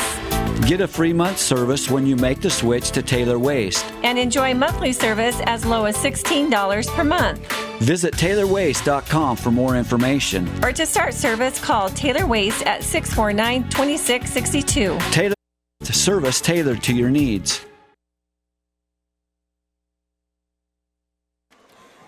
Back here, the Mingus Marauder. Stokes is going to kick off from his 40-yard line, going left to right. Mingus scores defensively. And so Mingus gets on the board with the extra point and has cut the lead 21-7. I told you there was better field position. Incredible. The defense getting it started on the scoreboard tonight. Stokes approaches the ball, kicks it off, puts a boom in it, and it is going to go, is it going to go out of bounds? Yeah, it's going to go out of bounds at the 1-yard line. Oh my goodness, how close can you get? That is going to be fantastic field position for the Wolves. Or it could have been another touchback, but no. Could have been. That's how you draw it up, right there. That bounce just went out at the 1-yard line, really close. What a kick by Stokes. And Marauders defensively going to have a chance out here to get their offense the ball back and cut the lead even more. The Wolves really struggled that last offensive series, Jackie, and some penalties help with that, but the Marauders defense also awakening as well after Estrella Foothills was able to score on their first few possessions. They're coming up short, and the Marauders got to keep it that way. Here come the Wolves. 2 receivers to the near side, and they pull it to the tight end to the near side as well. And then they move another man, and it's going to be a jet sweep, and we are going to have motion once again. And it's going to be another penalty out here for the Wolves. Yeah, we've seen a lot of these motion penalties from the Wolves here, and that's got to be from a couple different players moving at the line of scrimmage before the play starts. Well, they move everybody around, and then they try to overload you on one side, and sometimes they go to the short side. This time they had gone to the wide side of the field. So let's see if they get it set up. They're pretty much set up the same exact way. There's the snap, and it's going to be a reverse coming to the near side, and tripped up in an open field, but the flag comes out, I think, for a hold right at about the 33-yard line. Yep, for sure, and P.J. Bailey knows it. On the Wolves, he absolutely knows that is going to be a hold, and the home crowd is not the biggest fans of that call, but we're going to see that one get called almost 80-90% of the time, Jackie. Well, it's easier when you see the defensive player pretty much getting tackled. Yeah, it was in the open field, too. Right. So that's obviously a dead sell. Right. Sometimes you wide receivers can get away with that when there's more traffic, but unfortunate for PJ there was just no one else around. Yeah, from experience, you know that if you want to hold, you got to play center. I do. You got to hold them on the inside of those shoulder pads. 5:20 left to go. 3 receivers to the far side. Definitely, empty backfield out here. Quarterback steps back. Ray looking for somewhere to go. Throws downfield. Has a man, and it is open. And a huge gainer across the Mingus Marauders to the 38-yard line. And that is going to be a gigantic catch out there for Jacob Rolls. Now, when Rolls, who had the huge reception for a touchdown to start the game, is right back out there making huge plays for the Wolves, and they're able to find some success through the air here. It just looked like Wyatt on the coverage out there just might have been a foot behind him. He might have gotten started a little bit late, and the Wolves able to get behind them. Here we go with a 1st and 10. They're going to do the screen pass to the near side and going to the sideline and trying to tiptoe, and gets knocked out of bounds hard by De La Haye. But it's going to be a good gain, enough for a 1st down and about 14 yards. Yeah, and you just saw the flag get thrown there on your screen at the very end of that play, and I'll tell you what, I'm going to be 90% certain that is a verbal penalty. There was no pushing and shoving there whatsoever, but you just saw the Marauders kind of looking back at the refs. Could have been the teams looking at each other, and then something was said, and then the flag got thrown. Oh, boy, and that is most certainly going to hurt. That is going to be against Mingus, and that will move the Wolves right into a scoring opportunity. Oof, that's just a tough penalty to take. That puts it down to the 13-yard line. The Wolves with the lead and the ball. 4:43 left to go in the second quarter. 1st and 10 from the Mingus 13 as they start moving players left to right and more players left to right. And there is the snap as they do get the ball, and this time it is covered well by the Mingus Marauders. Running it is A.J. Horn.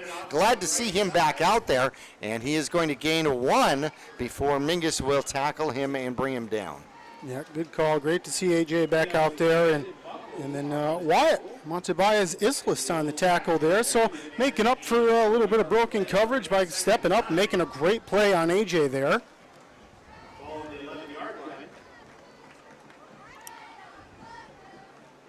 Set up with 2 backs in the backfield, 2 receivers to the near side. Now they separate out. It's 2 receivers on the right side as well.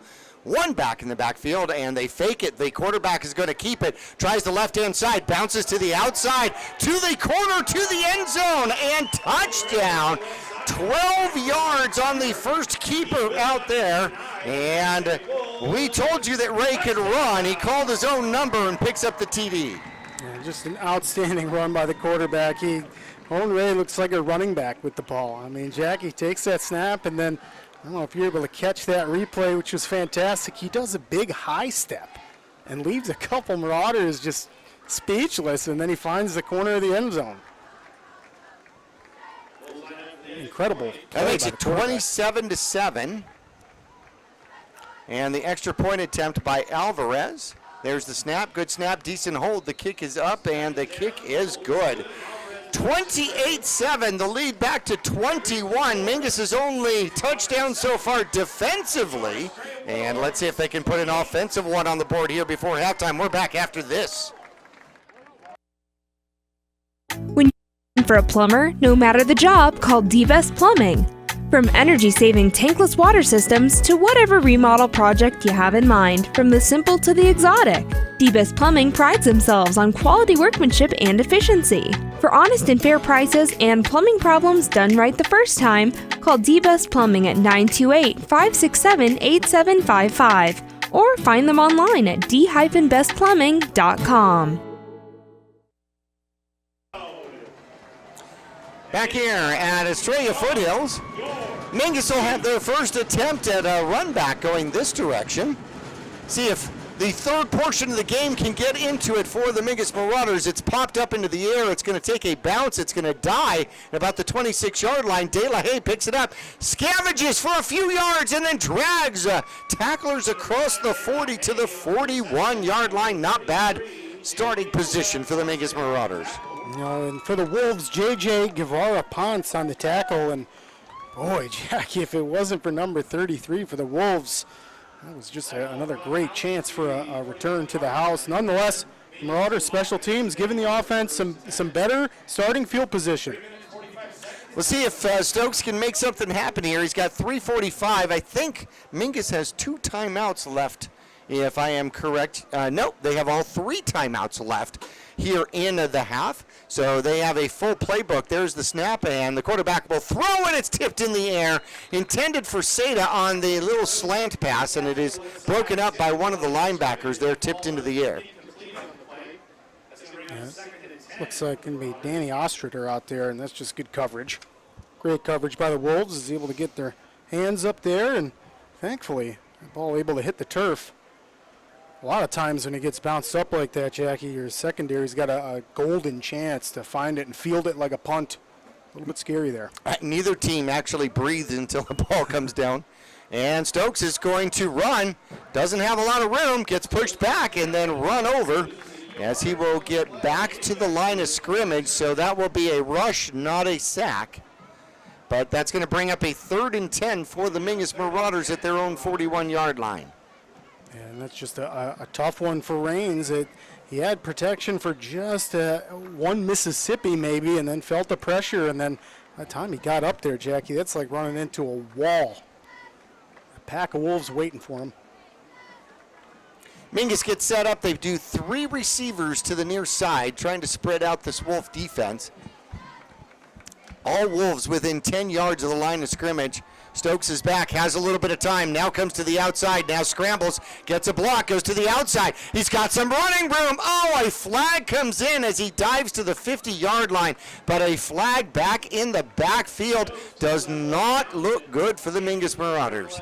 No, that's for sure in the vicinity of holding, and it looks like maybe even a chop block. Well, that's going to be, I believe, a spot foul, so that's going to end up taking the Mingus Marauders even back further. They had 3rd and 10 from the 41. Boy, again, Rain Stokes is just feeling the pressure. Jackie just really nowhere to go. He steps up in the pocket and then just tries to make something upfield, and he did. I mean, he did a good job of getting near the first down marker, but you were right. That is a spot foul. And that brings the Marauders way back. So 3rd and 25. Mingus is at their 26. They got to get to the 51. 2 receivers to the near side, 2 receivers to the far side. Stokes says, I'm going to throw it to you over there. Takes the snap, steps back, looks down, runs, and runs into trouble. And will get sacked and lose about another 3, and that brings up 4th and nearly forever. And I'm not sure Mingus took enough time off the clock, as there's 2:16 left to go, and I'm wondering whether or not Coach Spencer will start using his timeouts to give his squad some time. Yeah, that's putting your coaching hat on right there, Jackie. That's a smart move, and I wouldn't be surprised if we see the Wolves do that. Like you said, the Marauders did not kill much time on that, and they're going to end up having to give this back to the Wolves. There's a snap and a pooch kick, and it's going to take a high bounce, taking it about the 45-yard line, but it is returnable. Inside he goes into Mingus Marauder territory, past the 45 down to about the 43. So 1:40 left to go. 2 timeouts for Coach Spencer and the Wolves, and they are at the Mingus Marauder 40-something yard line. Let's see where they place the ball. They're going to place the ball at the 44-yard line. You see Remington Stokes out there for the Marauders. He says, oh, I thought it was a little bit further upfield. I know defense is going to have to come in clutch here, Jackie. It's gut check time. You got to go into halftime. You can't be down more than 21 points. So they split 2 on the far side, 2 to the near side, 1 back in the backfield. Ray has shown the ability to throw and run, dual threat. There's the snap, all sorts of movement, no call, and a throw to the near side. Once again, they had the Mingus Marauders beat and Getting out of bounds at about the 20-yard line, stopping the clock with 1:33 is going to be Jacob Walls. Yeah, and just a great play call. Coach Spencer for the Wolves. Just a quick throw from Ray. He actually does a little bit of a pump fake. They sell it like it's going to be a short, quick pass. Then after that, able to find Rawls upfield, and Rawls just steps out of bounds, stops the clock, and the Wolves moving down. Tighter formation, 2 receivers to the top side, and they will do the sweep going to the far side. Number 18 with the ball, cuts the ball back in, finds some running room, and then winds his way into the end zone for a 20-yard touchdown run out there. Noah Romo will pick up the carry and the touchdown and extend the lead 34-7. And the Wolves flexing on these different weapons they have offensively. The senior standing at 6 foot, 170 pounds, playing wide receiver. Also defensive back. We've seen Noah play the defensive side of the ball, and he's getting his share of time on offense. Great play by the young man, and the Wolves extend their lead. The 20-yard sweep puts up 6. Alvarez trying to dot the I with the extra point. He has been perfect out here today. 5 for 5, which makes it 35-7 with 1:26 left to go in the first half. Mingus will get the ball back when we return after this. 1925, Tiffany Construction has worked with developers and local and federal government to build, expand, and improve infrastructure, systems, and subdivisions. From concept to completion, the Tiffany Construction team provides a full complement of construction services and state-of-the-art delivery methods customized to fit your needs and budget. They're Arizona's longest tenured family-owned and operated civil contractor and proudly serving the Verde Valley since 1991. Tiffany Construction, knowledge and experience to bring your project to reality. So Mingus trying to put something together here. They have still 3 timeouts with 1:26 left to go. Alvarez ready to kick off to the Mingus Marauders. And he will boot it. It'll come down and land at about the 20-yard line. And will get picked up at the 11. De La Haye is surrounded by blue jerseys and has nowhere to go. Goes back, retreats to the 9, and that's where he'll get tackled. Yeah, just a great special teams play by the Wolves. And they're going to pin the Marauders really deep. And boy, Jackie, with just a minute 20, I would imagine if you have a 2-minute drill, now's the time we're going to see it. Now's the time to practice it for sure. That's right. No doubts about it. However, if you only take 20 seconds off the clock and you give the ball back, that could be a problem too. So, 2-minute drill, but the opportunity here is to be successful with it. Got to get some movement going here for the Mingus Marauders. Spread offense. Stokes will take it. They will throw to the outside. However, flags are down, so I guess the play was dead. And it appears as though we are going to have a penalty against the Wolves. Boy, I didn't quite catch anything on the field there, Jackie. Oh, encroachment. Okay, so maybe someone lining up offsides. That's why they're in the backfield so early. I wish that was the case each and every play. The Wolves, maybe that has been the secret, huh? Who knows? All right, so 1st and 5 for the Mingus Marauders. Stokes will take the snap, looks to throw, and immediately is in trouble. Oh, and then gets hit hard, and off comes his helmet. And it's going to be a crucial down. Another 3rd and long, and now we are going to be missing Rains out there as he's going to have to sit out a play. And that's just a part of the rule book here for high school football. If your helmet comes off, you must sit out the next play. And boy, that is hurting the Marauders, Jackie. I mean, we've seen it twice this game, at least once in the last game, and then numerous times last season. Rains try to find some tighter straps there or something.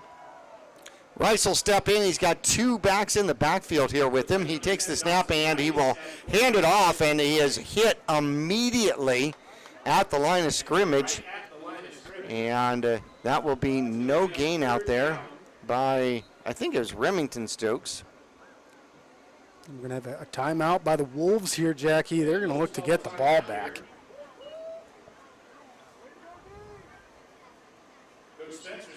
Yeah, the Wolves are for sure going to huddle up right now and talk about how they're going to be able to get the ball back in at 43 seconds. This is looking pretty grim for the Marauders right now. You got to do something with this third down play.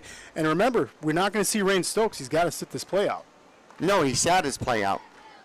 So he's back in. Okay. So, yes. So Stokes will be able to punt, yes. That was too fast. Yeah. No, absolutely. And a wise choice by Coach Midkiff to run the ball, not only because of your options, but also to force a timeout called here for the Wolves. Now, got to get the punt off. Can't get it blocked out here. You got to be able to execute the punt here for the Mingus Marauders. We're down here just before halftime, 35-7, and getting dangerously close to a continuous clock here, especially here in the first half. So Stokes is lined up and takes the snap, steps back to throw, and will evade getting sacked in the end zone and comes up and runs the ball and gets out to about the 18-yard line.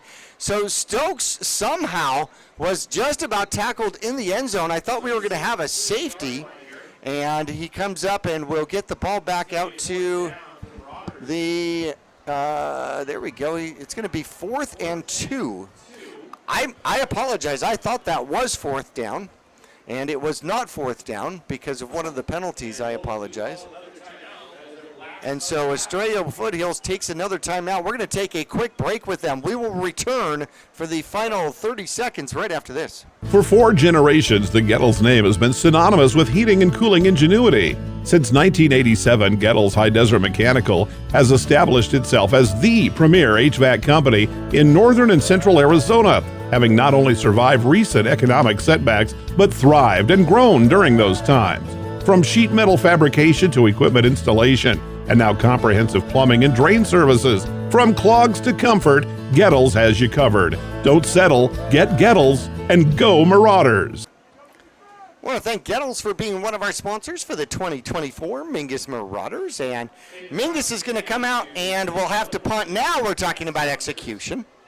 So Landon Backus is now the long snapper, and we've gone to more of a pooch punt formation out here. And there is the snap, and the kick is off, and it's going to be a good one. It's going to drive the receiver back to about the 32-yard line. Picks it up, comes to the near side, taking time off the clock, cuts it back inside, and finds a lane. Number 10 with a big run, takes licks and keeps on ticking and gets the ball all the way down to the 37-yard line. 14.8 seconds left to go. The only problem with it is the amount of time it took. Yeah, that's right, Jackie. And the Marauders do a good job of not letting him get out of bounds and obviously not letting him get any further downfield. The Wolves are just about, what would you say, maybe 15 yards away from a field goal attempt? And with 14 seconds, definitely we may see a shot to the end zone here, but they may take a shot to get into field goal position too. No timeouts. De La Haye will be out there as the safety for the Mingus Marauders. 3 receivers to the right-hand side. Ray looks to take the snap, snaps, makes the pump, goes to the near side, and it is caught. Did he get out of? No, he is out of bounds. The intended receiver, Jack Lopez, and apparently caught that one out of bounds, says the line judge. 9.5 seconds left to go. And again, they try the pump fake, and then the receiver runs by the Mingus Marauder defensively, and they do that when they've got a one-on-one kind of a situation, and that's all Ray is really looking for. Yeah, and Hone Ray does such a nice job of selling that too. I mean, he really holds down the handoff like he's going to hand it off for a good, solid second or two, and then throws it deep.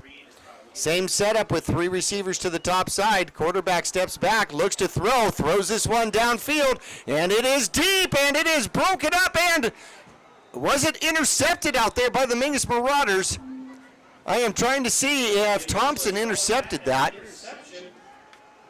And it looks like they're going to give it to Wyatt, Jackie. They're going to give the Marauders the ball, but we do have a flag down, and it looks like the ref's huddling up here on the close side of the field. So, wow. So they call unsportsmanlike against the defense. We're going to see if it's going to be after the play, though. Unsportsmanlike defense. First down. Wow. Mingus with the ball. So Mingus comes up with the interception, and now 1.3 seconds left to go. And I imagine that Mingus is probably just going to kneel on the ball and go. Yeah, I would imagine we'll see victory formation. Well, they better be careful. They're sitting at their own 3. Yeah, that's right. I mean, you just need to get down for one play, just one snap of the ball. So hopefully everybody keeps it clean in there. I mean, you are right. There's not much room behind Rain, so he's got to be very careful where he takes that knee. Don't step back. Don't step back. or center, you better step up a little bit. And the quarterback will snap and kneel on the ball. A tough first half for the Mingus Marauders. The road has not been kind to Mingus. 35-7 here at halftime. The Mingus Marauders trail. We're going to take a break. When we return, we're going to get into the Longfellow Excavating halftime show coming up after this.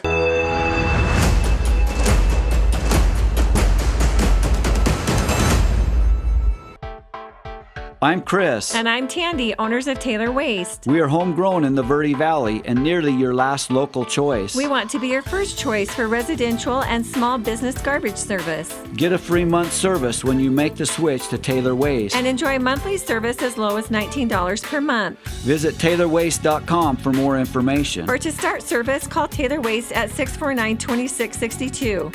Taylor Waste, service tailored to your needs.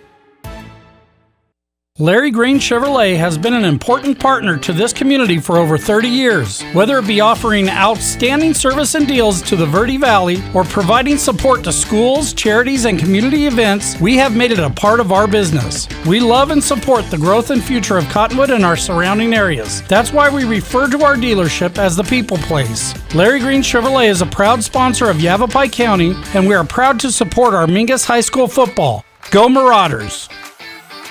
For 4 generations, the Gettles name has been synonymous with heating and cooling ingenuity. Since 1987, Gettles High Desert Mechanical has established itself as the premier HVAC company in northern and central Arizona, having not only survived recent economic setbacks, but thrived and grown during those times. From sheet metal fabrication to equipment installation, and now comprehensive plumbing and drain services. From clogs to comfort, Gettles has you covered. Don't settle, get Gettles, and go Marauders!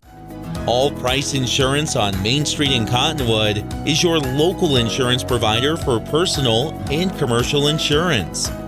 Call and compare over 150 different insurance companies for home, auto, commercial, RV, motorcycle, boat, or ATV.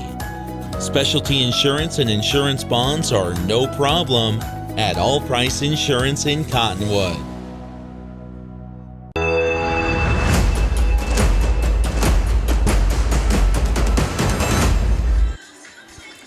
Here at halftime, the Mingus Marauders trail by 28, 35-7. Estrella Foothills has really taken control out here. They scored their first drive, a 52-yard strike as Ray finds a Rolls, and that'll be in a name that you're going to hear a lot here in these stats. In fact, the extra point was good by Alvarez, and it was 7-0. Then 2:44 left to go, a 16-yard run by A.J. Horn. Alvarez adds the extra point, and it was 14-0 here. Still first quarter again.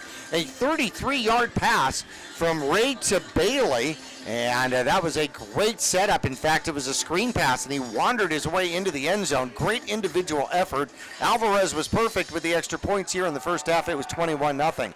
Then, with 5:36 left to go, and the Mingus Marauders, number 1, ends up intercepting the ball, takes the ball literally out of the hands of the receiver, and goes into the end zone from a yard, 2 yards out, and gets the score. That would be Mingus's only score, first defensive score here for the Mingus Marauders. Stokes gets the extra point. It was 21-7, but that did not stop the Wolves. Second quarter action, 3:53 left to go. A 12-yard keeper, a sweep by Ray, reads his blocks extremely well. Alvarez gets the extra point, and it was 28-7.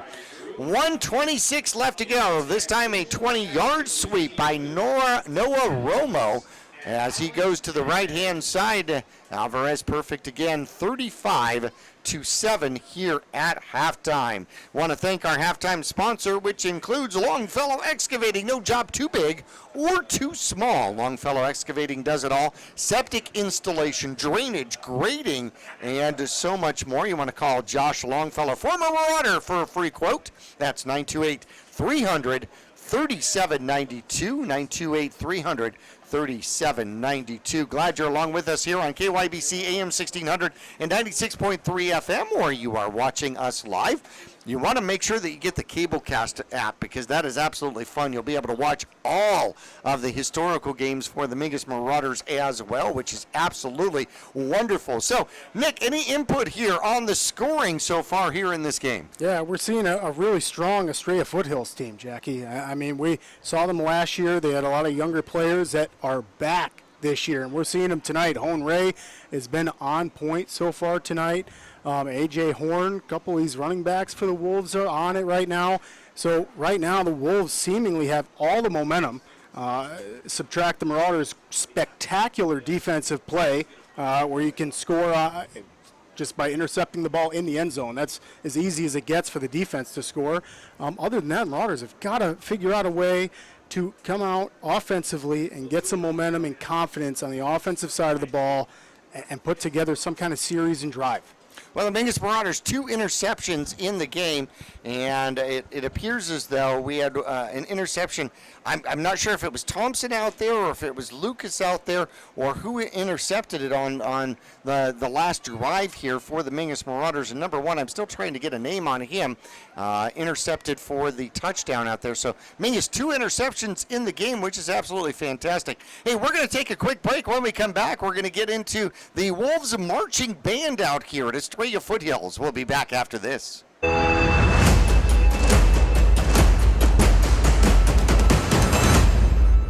Since 1925, Tiffany Construction has worked with developers and local and federal government to build, expand, and improve infrastructure, roads, drainage systems, and subdivisions. From concept to completion, the Tiffany Construction team provides a full complement of construction services and state-of-the-art delivery methods customized to fit your needs and budget. They're Arizona's longest tenured family-owned and operated civil contractor and proudly serving the Verde Valley since 1991. Tiffany Construction, knowledge and experience to bring your project to reality.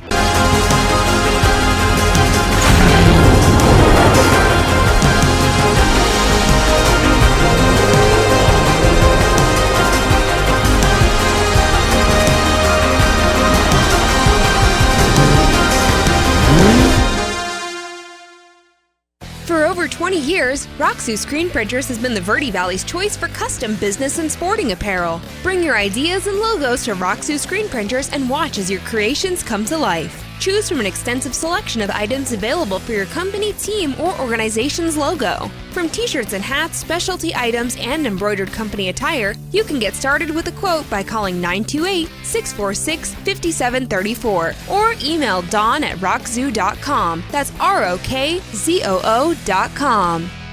Stay cozy and comfortable with Fiskor Heating and Cooling. At Fiskor Heating and Cooling, we bring warmth to your winters and cool comfort to your summers. Our friendly team of experts is dedicated to keeping your home just the way you like it. Whether it's a tune-up, repair, or a brand new system, you can count on us for reliable and speedy service with a smile. Your comfort is our priority. Choose Fiskor Heating and Cooling for a happier, cozier home. Call Fiskor Heating and Cooling. We're here for you. Let's go, Marauders!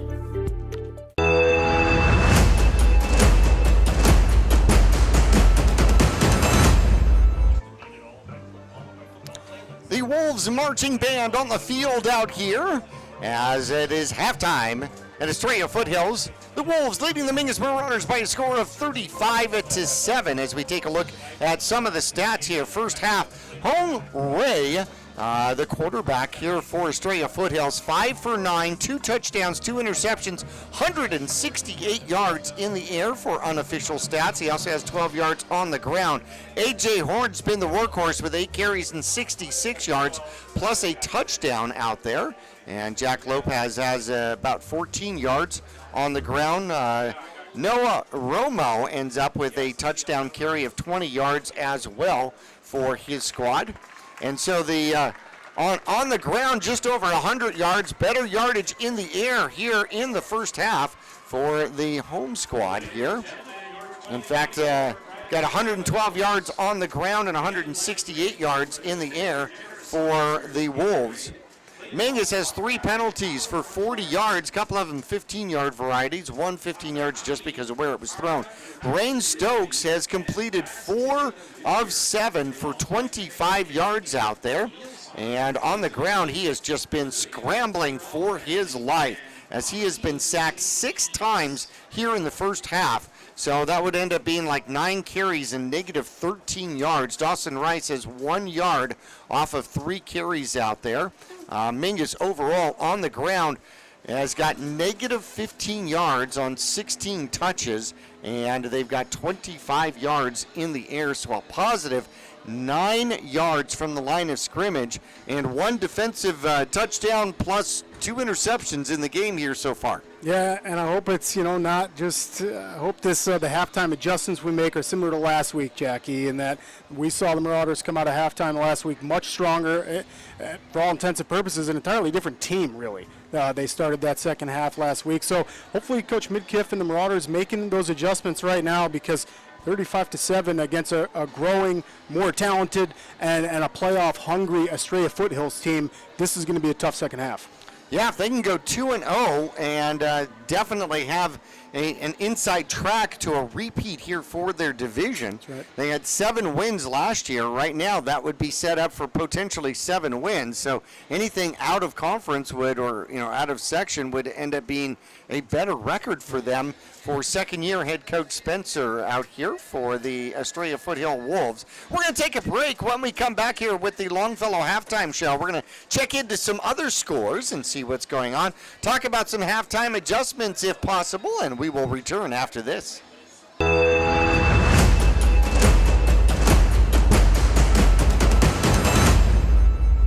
Call Rick or Scott Stokes at Sun Country Custom Woodworks about cabinets for every purpose and every budget. Sun Country Custom Woodworks can custom build cabinets for your dream kitchen or bath, adding tremendous value to your home. Organize the garage and store stuff right with a call to Sun Country. And ask about money-saving options, including modular cabinet choices. Your cabinets may not be from this century. For ideas, start at suncountrywoodworks.com. Yavapai College has many degree and certificate programs to get you on track to a rewarding, well-paying career in a variety of industries such as healthcare, manufacturing, construction, elementary education, and art. Fall semester starts on August 15th, so there's still time to register. Visit us online today at yc.edu/admission to connect with your future career. All Price Insurance on Main Street in Cottonwood is your local insurance provider for personal and commercial insurance. Call and compare over 150 different insurance companies for home, auto, commercial, RV, motorcycle, boat, or ATV. Specialty insurance and insurance bonds are no problem at All Price Insurance in Cottonwood. When you're looking for a plumber, no matter the job, call D-Best Plumbing. From energy-saving tankless water systems to whatever remodel project you have in mind, from the simple to the exotic, D-Best Plumbing prides themselves on quality workmanship and efficiency. For honest and fair prices and plumbing problems done right the first time, call D-Best Plumbing at 928-567-8755 or find them online at d-bestplumbing.com.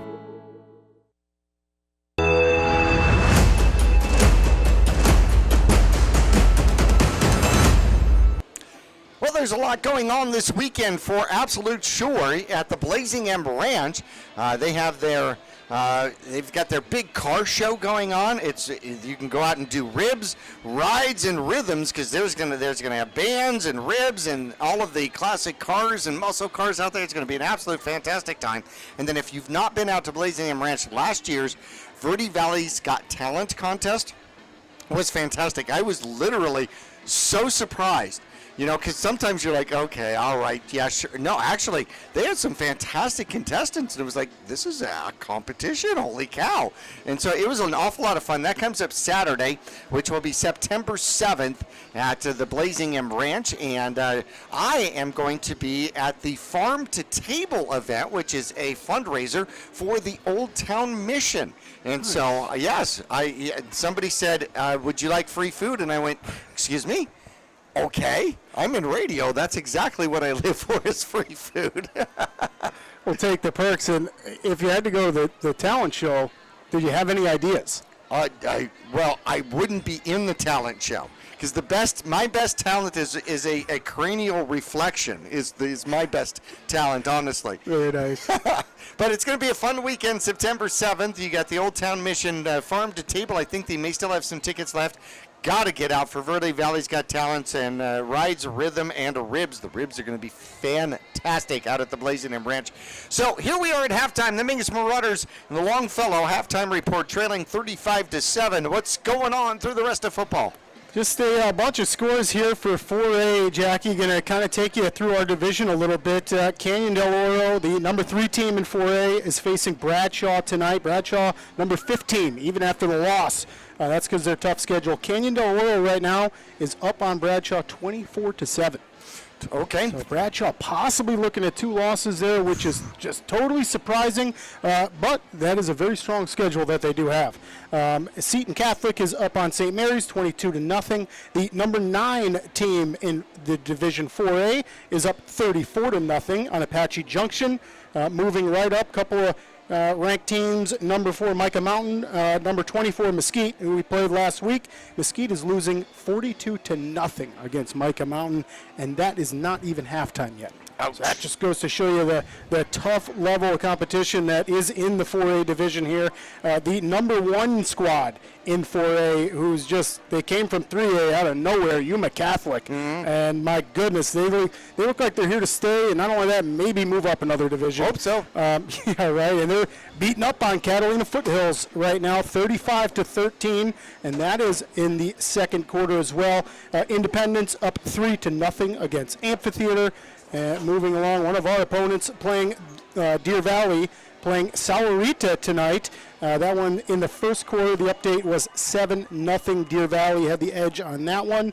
And then moving up the scoreboard a little bit more, Kellis, unranked Kellis, is up on number 14 Peoria, 14-0 right now. And then one of the last notable scores here, number 17 Prescott. It has 7 points against number 5 Thunderbird, 22 points. So Prescott right now losing 22-7 against a really good Thunderbird team. Interesting. All right. So the Wolves have come out of their cave. We'll call it their cave. Yes, indeed. The Mingus Marauders have not come out. Mingus will take their time at halftime. I think they're soaking up any opportunity at air conditioning that they might be able to have. And you got to imagine that the weather is definitely playing a role here. Mingus not accustomed to practicing and playing out in 100-plus weather conditions out here. We want to thank our halftime sponsor, Longfellow Excavating, and they are licensed, bonded, and insured, family-owned and operated with decades of experience. And I am not only promoting them, I'm also a former customer. How about that? You want to call a former Marauder for a free quote? That's Josh Longfellow at 928-337-92. 928-337-92. So Mingus trailing by 28 here at halftime, 35-7. They're going to get the ball back here first in the second half. If they put together a drive, they're still going to be down 21, so that means they still have a ton of work to do here in the second half. Yeah, and you don't want to look towards the final score and end of the game right now, Jackie. It's just, we got a whole other half, and we saw the Marauders come out completely different last week. However, yeah, you're playing for pride at this point. I mean, offense, come on, right? It's gut check time. I'm sure we're going to see the Marauders offense huddle up, take their time a little bit out there. They're going to try to execute. And like you said, they got to put together something. On the first offensive series, that would be huge and give us some momentum. But nonetheless, yeah, absolutely. Down 7-35 against the Wolves, and this team looks pretty dang good. So I am thinking that I need to go and get a super glue sponsor. And the super glue sponsor is going to sponsor how many times Rain Stokes' helmet comes off in a game. Maybe Ace Hardware or some kind of hardware store. Yeah, maybe so. Anybody to help keep that helmet on. So, and I'm not laughing about it because that's just dangerous. Yeah. That is unfortunately just dangerous. When you lose your lid out there, your noggin is exposed, and that just becomes dangerous. So, it is bothersome that you lose your quarterback for a play, but more bothersome is the risk you take when he loses his lid. So, that just actually scares me. Yeah, no, that's right. It's all about player safety. At the end of the day, all these young athletes are just looking for an opportunity to excel in academics or athletics, and you never want to see equipment, fall off or a hit without equipment on. That would just be dangerous, like you said, and we don't want to see that up here in the booth. And hopefully Rains can tighten that strap a little bit more, Jackie, because this is something that we've seen week after week now. Yeah, no, there's been a consistency to it. So Mingus kind of starting the same way they did last time. Not very good yardage from the line of scrimmage.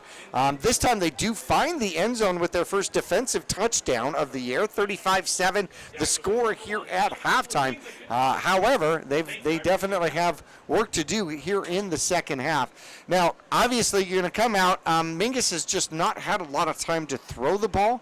The defensive line for the Wolves has been relentless, if I can put it that way. And, with that, Stokes has ended up scrambling before he really gets a chance to look downfield and try to find somebody. So I think you said it best when you can't get to Mississippi and then you're starting to run for your life. That's right. He's seeing pressure off the edge too, Jackie, and that's what's starting it. We're seeing the Wolves come off the edge, which is forcing Rains to step up, and that fast defense is getting to him. Well, they have a tradition out here where they stomp with the kickoff. And it is going to bounce here at about the 20-yard line, this time taken cleanly by the Mingus Marauders. Spinning around, getting out of a tackle is De La Haye. Bounces in, bounces out, bounces back, and gets tackled at about 33-yard line. So a 13-yard run back, and he put about 50 yards of effort into it. And, kudos to him. Those are really good moves. Credit Wesley Curry of the Wolves for able to make the tackle on that one. That almost seemed like... just like the claw machine. Who's going to finally get him? A lot of Wolves attempt to tackle there, and finally Wesley able to come up with it. I suck at that game. I really do. I would have missed the tackle, too. Yeah, well, there you go. Mingus puts a man in motion. There's the snap. Quarterback throws high, comes down with it, and picks up about 5 yards, maybe 6 out there. And he goes to Seda real quickly with the short, quick slant pass out there. Yeah, and boy, quickly is an understatement. The Marauders knew exactly what they were doing on that play. The Raiders did not even have that ball for one full Mississippi. He got rid of that one quick. Well, that's how you stop a rush. So you get the ball away quickly. There's the snap. Quarterback throws again. This time, Mingus with a first down and a whole bunch more, getting into Wolves territory on the quick little screen pass out there. And I'm trying to pick up a number out there who caught that. Come on, turn around. Give me a number out there. And great job by the offensive line. That's going to be De La Haye, isn't it? Yep. Giving him some time out there, and De La Haye coming up big. Yeah, that's a nice run after catch right there. And he picks up 11.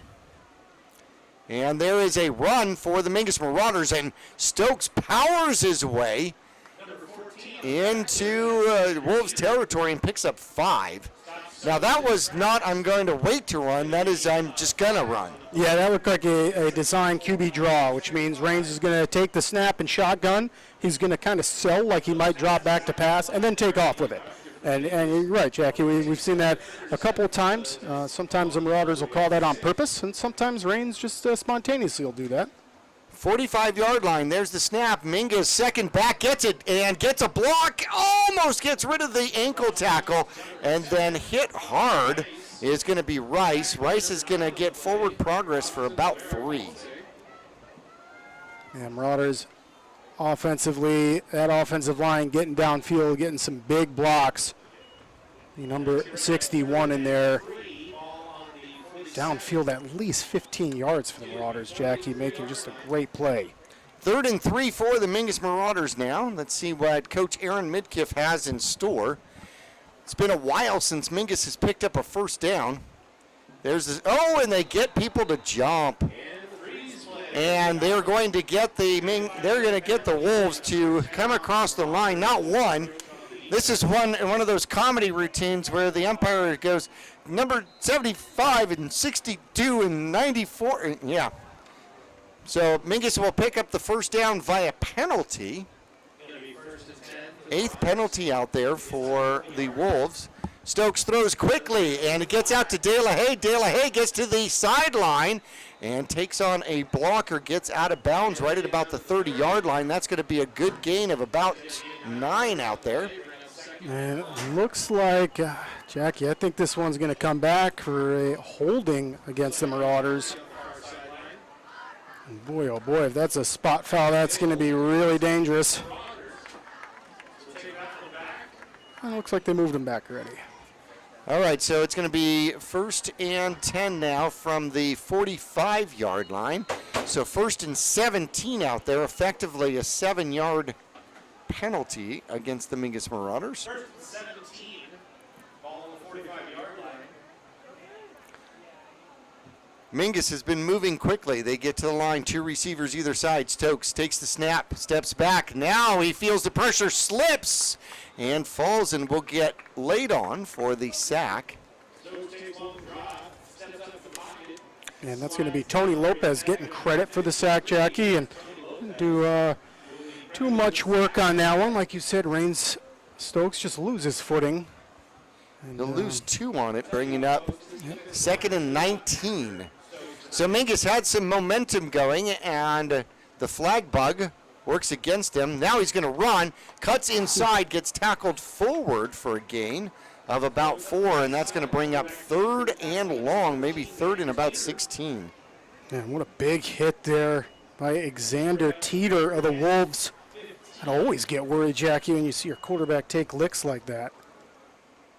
You also get worried when your quarterback gives licks like that. That's right. That's right. It's not like Rain Stokes is shying away from it. He welcomes the physicalness. 2 receivers to the left side, 2 to the right side. Quarterback steps back, has a little bit of time, throws out to the near side. Oh, it's going to be caught. A first down out there by Miller, who does a stiff arm, gets down to the 25-yard line. They will pick up a first down. They had 3rd and 15, and they pick up 18 out there. Miller with the reception for the Mingus Marauders. Amazing. I mean, nice job by the offense. In your long scenario, able to make the catch. Miller does a great job of making his man miss, get upfield, and here we go, Jackie. What a good way for the Marauders to come out of halftime. Well, the defensive player went for the ball, went for the interception. And Miller was able to take it away, and then he didn't have him on him. Yep. And so that could have gone either way. All right, Mingus, a substitution for equipment out there. And Stokes takes the snap and will step up, looks to run, comes to the near side, cuts up underneath one block, and then gets hit hard out there by number 14, Xander Teeter. And Xander Teeter is getting to know Rain Stokes really well tonight, Jackie. They've gotten up at the bottom of the pile a couple times. And Xander's just all over the place. And so is Rain Stokes. So it makes sense. He does gain 1, 2nd and 9. Mingus still at the 24-yard line, trying to get into the red zone for the first time offensively. Stokes takes the snap, steps back, surveys, throws, has a man, throws a little bit short out there. And a good defensive play intended for Miller. It's going to bring up 3rd and 9. So down at this point, 35-7 at the 24-yard line. Are you in 4-down territory? I mean, I believe you are, Jackie. I firmly believe you're in 4-down territory. As a matter of fact, when you have a kicker like Rain Stokes, very talented in the leg, he could even be close to field goal position here. That could be true, too. Out of shotgun once again is Stokes. He steps back, surveys. He's in trouble. Cuts up underneath and runs and will pick up. Dives forward inside the 20 down to about the 18-yard line. And they're going to see where they're going to mark him. So if they mark him at the 18-yard line, that is going to bring up 4th down. They haven't moved the stick yet, though. So does that mean we have a penalty flag out there? An illegal shift against the Mingus Marauders. Yeah, and that one hurts. And on that play, Jackie, we saw what we saw a lot of in the first half, which was the edge, the defensive edge for the Wolves is so fast that they sprint right in on both sides of Rain Stokes. And so Rain steps up in the pocket, and when he does that, it allows those linebackers and inside linemen to then make a move on him. And the Wolves are just doing a really good job capitalizing. 3rd and 14 from the 30-yard line. Stokes is in trouble, steps up, and he will get wrapped up and sacked again. And that is going to bring up 4th and long from about the 33-yard line. Yeah, and guess who on the tackle? Alexander Teeter for the Wolves. Young man is having a game right now here in their home stadium, Jackie, which is now a cool 97 degrees. We define cool differently. 33-yard line. Mingus obviously could punt at this point and pooch kick it. And it looks like that's what they're going to do. And it is blocked. And Mingus will cover. Rice will cover, but at his own 50-yard line. And that goes an unfortunate way for the Mingus Marauders, and the Wolves are going to take over at the 50-yard line. Yeah, and that's just tough sledding for the Marauders. And Jackie, I've got to think that not having your normal long snapper is having quite the effect on the Marauders right now, because they're not able to line up in your traditional punt formation where you got a lot of room to kick it. Rain Stokes is trying that pooch kick, which is successful, and we've seen him execute very well. But boy, oh boy, hitting the line of scrimmage again, and that gives the Wolves great field position. Ray is out of shotgun here for the Wolves. Takes the snap, steps back, looks to throw, and sets up the screen. It is tipped away. Watson almost did the tip drill to himself. He wanted it. He wanted it for sure, Jackie. I love seeing a big man go up for the ball, and nice job, Jordan Watson, recognizing the screen and gets that big paw up there. Almost comes up with a INT, but not quite. Yeah, I'm sure he's hungry now. Oh, now yeah. He's hungry for it. Yeah, he's looking for last week's butterflies. He says, try that screen again. That was a phenomenal 4-inch vertical out there. Certainly was. That's awesome. It's a high for a big man. Quarterback's back, takes the snap. They're going to hand it off. Number 21 scampers, turns the corner, steps back outside. Good tackle out there by the Mingus Marauders, and that's going to be Wyatt Matsubayas Islas. And they'll give him forward progress for about 4. Yeah, nice job, Wyatt. That's how you play Marauder defense right there. Just flying to the ball. Wyatt's on the near side towards us that last play in the secondary, and he just pins his ears back and gets up there, and the Wolves really not much of a gain. 3 yards on first down, 2nd and 7 at the Mingus Marauder 47-yard line. 3:03 left to go in quarter number 3. This is the first offensive attempt out here for the Wolves. They overstack the near side of the line. And looking for the sweep. Nope. Quarterback steps back, is in trouble, gets hit, gets the ball out. And somehow coming down with it is number 18, Remington Stokes, makes the tackle immediately. And a flag in the backfield. And that could be bad for the Mingus Marauders here. Yeah, and Jackie, that flag came in very, very late. I'm going to say that was some kind of unsportsmanlike. And it looks like they're going to call both sides for unsportsmanlike. So I like it. Our umpire and referees getting a grip on the game here, not letting it get out of hand. And this is a lot of verbal stuff, what we're seeing, Jackie, because we're not seeing any pushing and shoving. We're quite literally just seeing the flag get thrown super late, and it's obviously stuff being said between players. So he does get the pass off, and it goes for a 4-yard reception. bringing up 4th and 3. And they're out there to run the ball. Quarterback steps back. He's going to turn the corner, try to rush himself, throws the ball downfield, and it's intercepted. Mingus Marauders, their 3rd interception of the game, and they will come up with a defensive stop as Remington Stokes with the interception, brings it back almost to the original line of scrimmage at the 41-yard line. Yeah, and we have lots of laundry. Lots of laundry.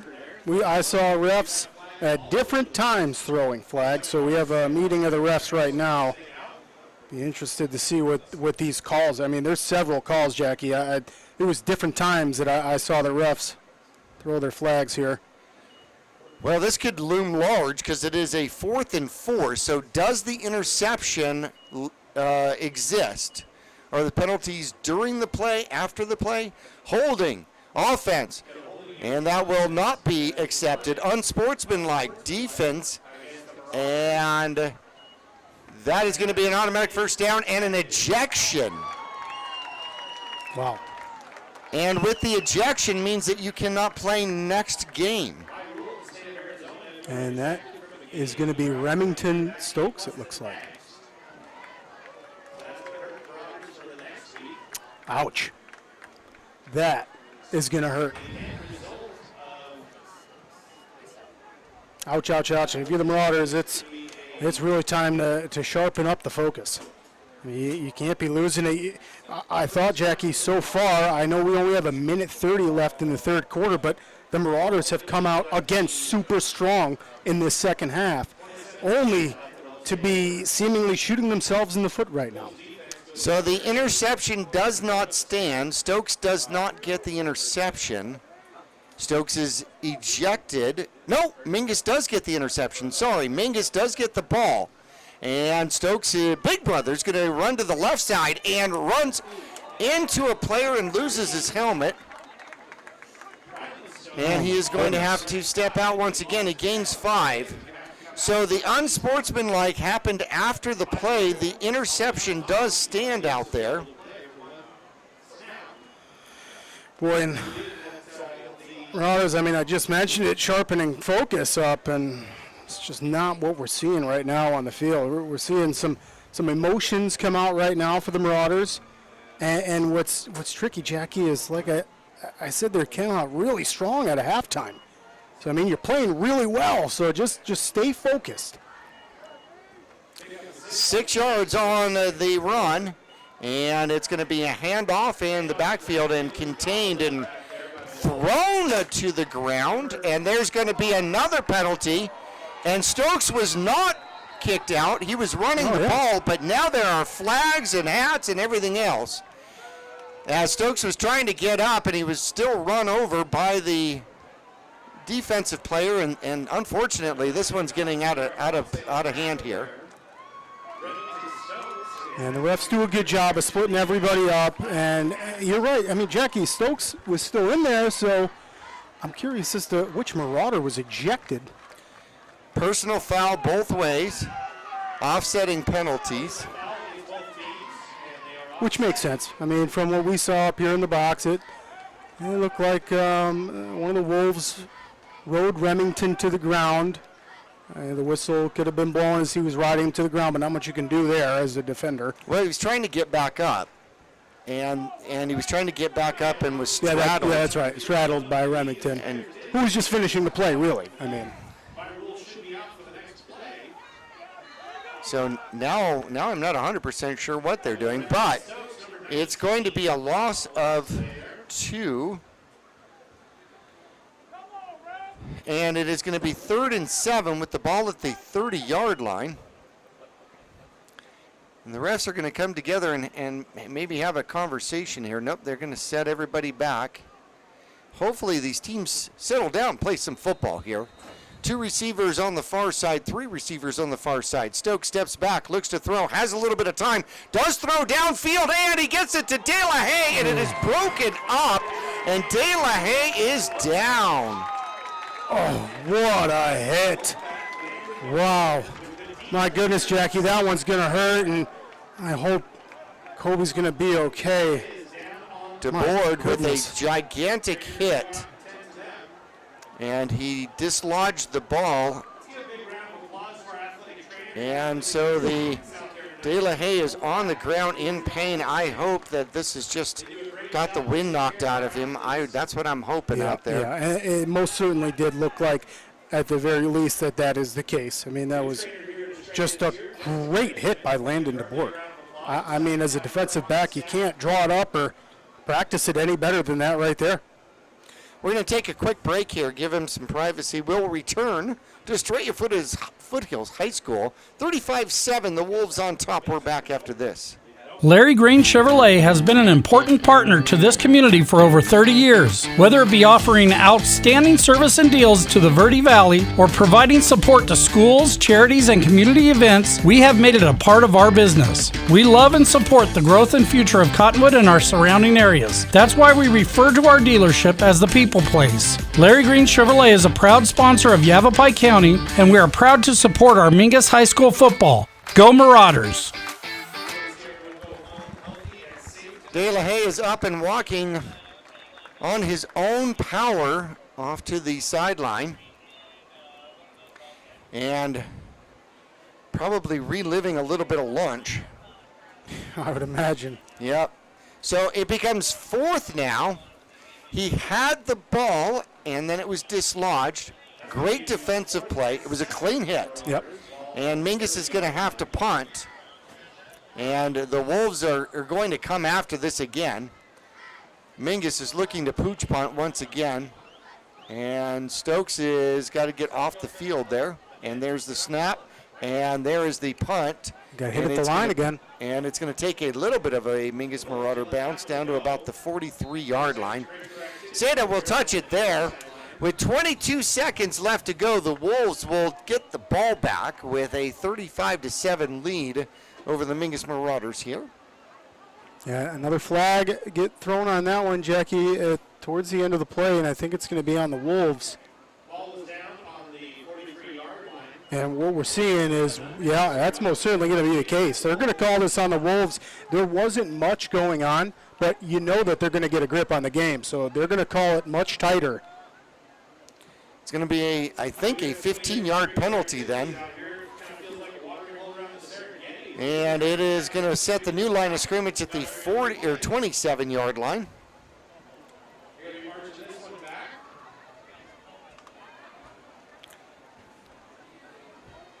So we were talking about the Reese's Tire Eye on the game. The umpires are definitely working hard for their $50 here tonight, man. I'll tell you. They most certainly are. Yep. This one has gotten chippy. Mingus Marauders come out defensively, trying to get the ball back here. Trailing 35-7, and depending on what kind of play here, this could be the final play of the third quarter. Quarterback under center and snaps it. New quarterback in there, by the way, and they will run the ball up to the 35-yard line. Decent gain. In fact, the FAR judge is going to give him 8. Yeah, that's just good execution by the Wolves, and they're happy to just run the clock out here. I'm sorry, I said that we had a new quarterback. We did not. We did not.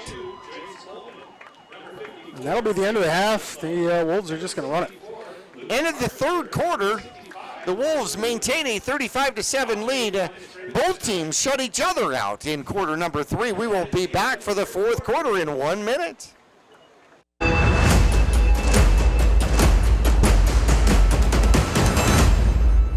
For 4 generations, the Gettles name has been synonymous with heating and cooling ingenuity. Since 1987, Gettles High Desert Mechanical has established itself as the premier HVAC company in northern and central Arizona, having not only survived recent economic setbacks, but thrived and grown during those times. From sheet metal fabrication to equipment installation, and now comprehensive plumbing and drain services. From clogs to comfort, Gettles has you covered. Don't settle, get Gettles. and go Marauders! Since 1925, Tiffany Construction has worked with developers and local and federal government to build, expand, and improve infrastructure, roads, drainage systems, and subdivisions. From concept to completion, the Tiffany Construction team provides a full complement of construction services and state-of-the-art delivery methods customized to fit your needs and budget. They're Arizona's longest tenured family-owned and operated civil contractor and proudly serving the Verde Valley since 1991. Tiffany Construction, knowledge and experience to bring your project to reality.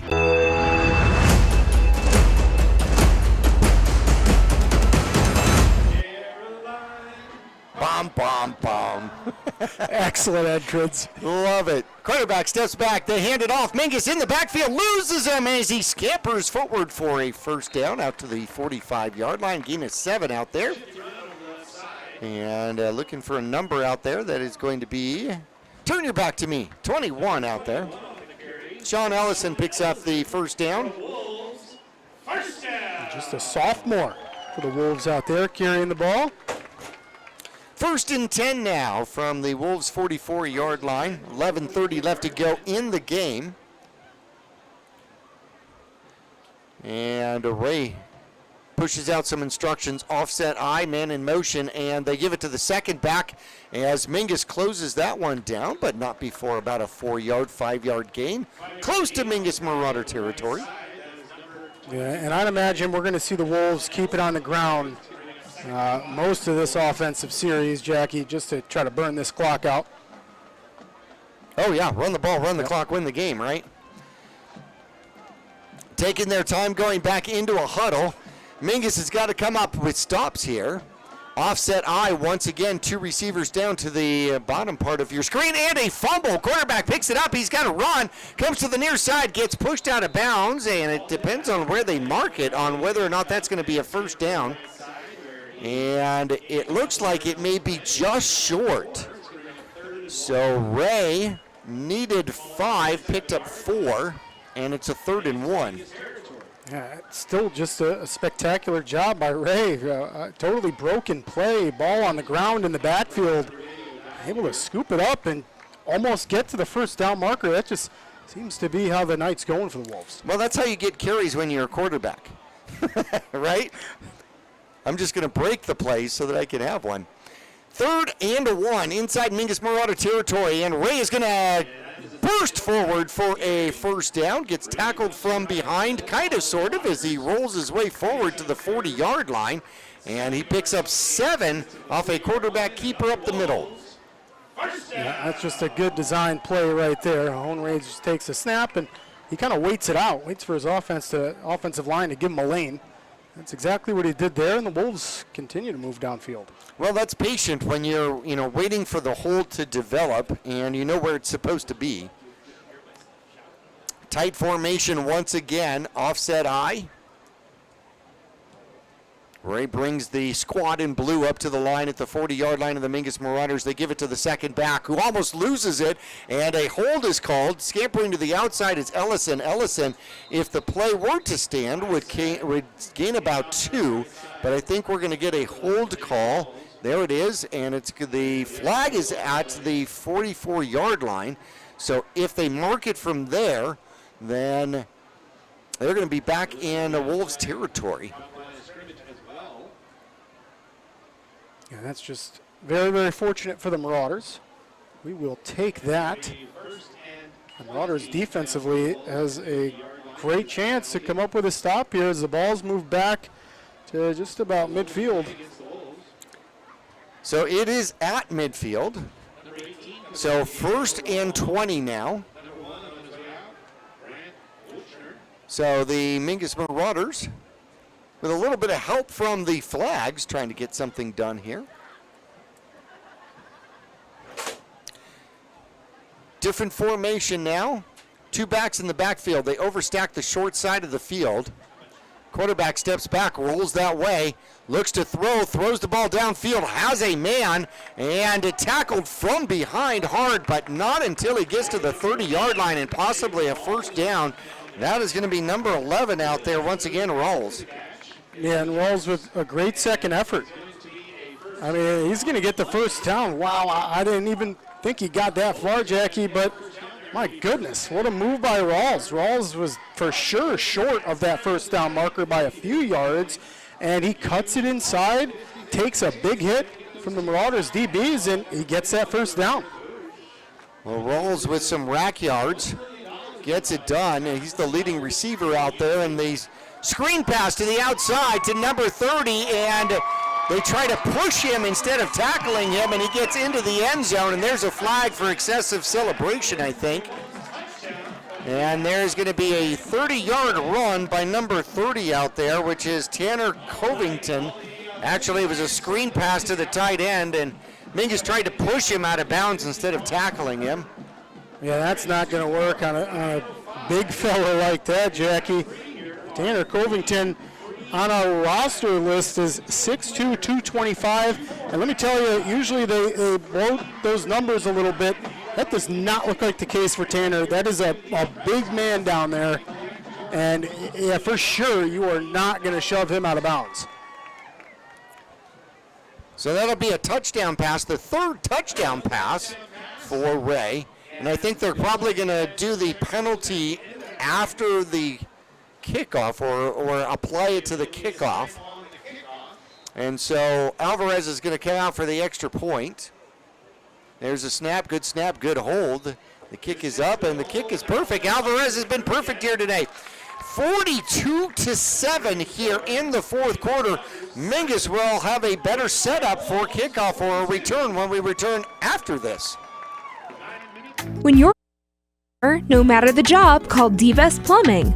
From energy-saving tankless water systems to whatever remodel project you have in mind, from the simple to the exotic, D-Best Plumbing prides themselves on quality workmanship and efficiency. For honest and fair prices and plumbing problems done right the first time, call D-Best Plumbing at 928-567-8755 or find them online at d-bestplumbing.com.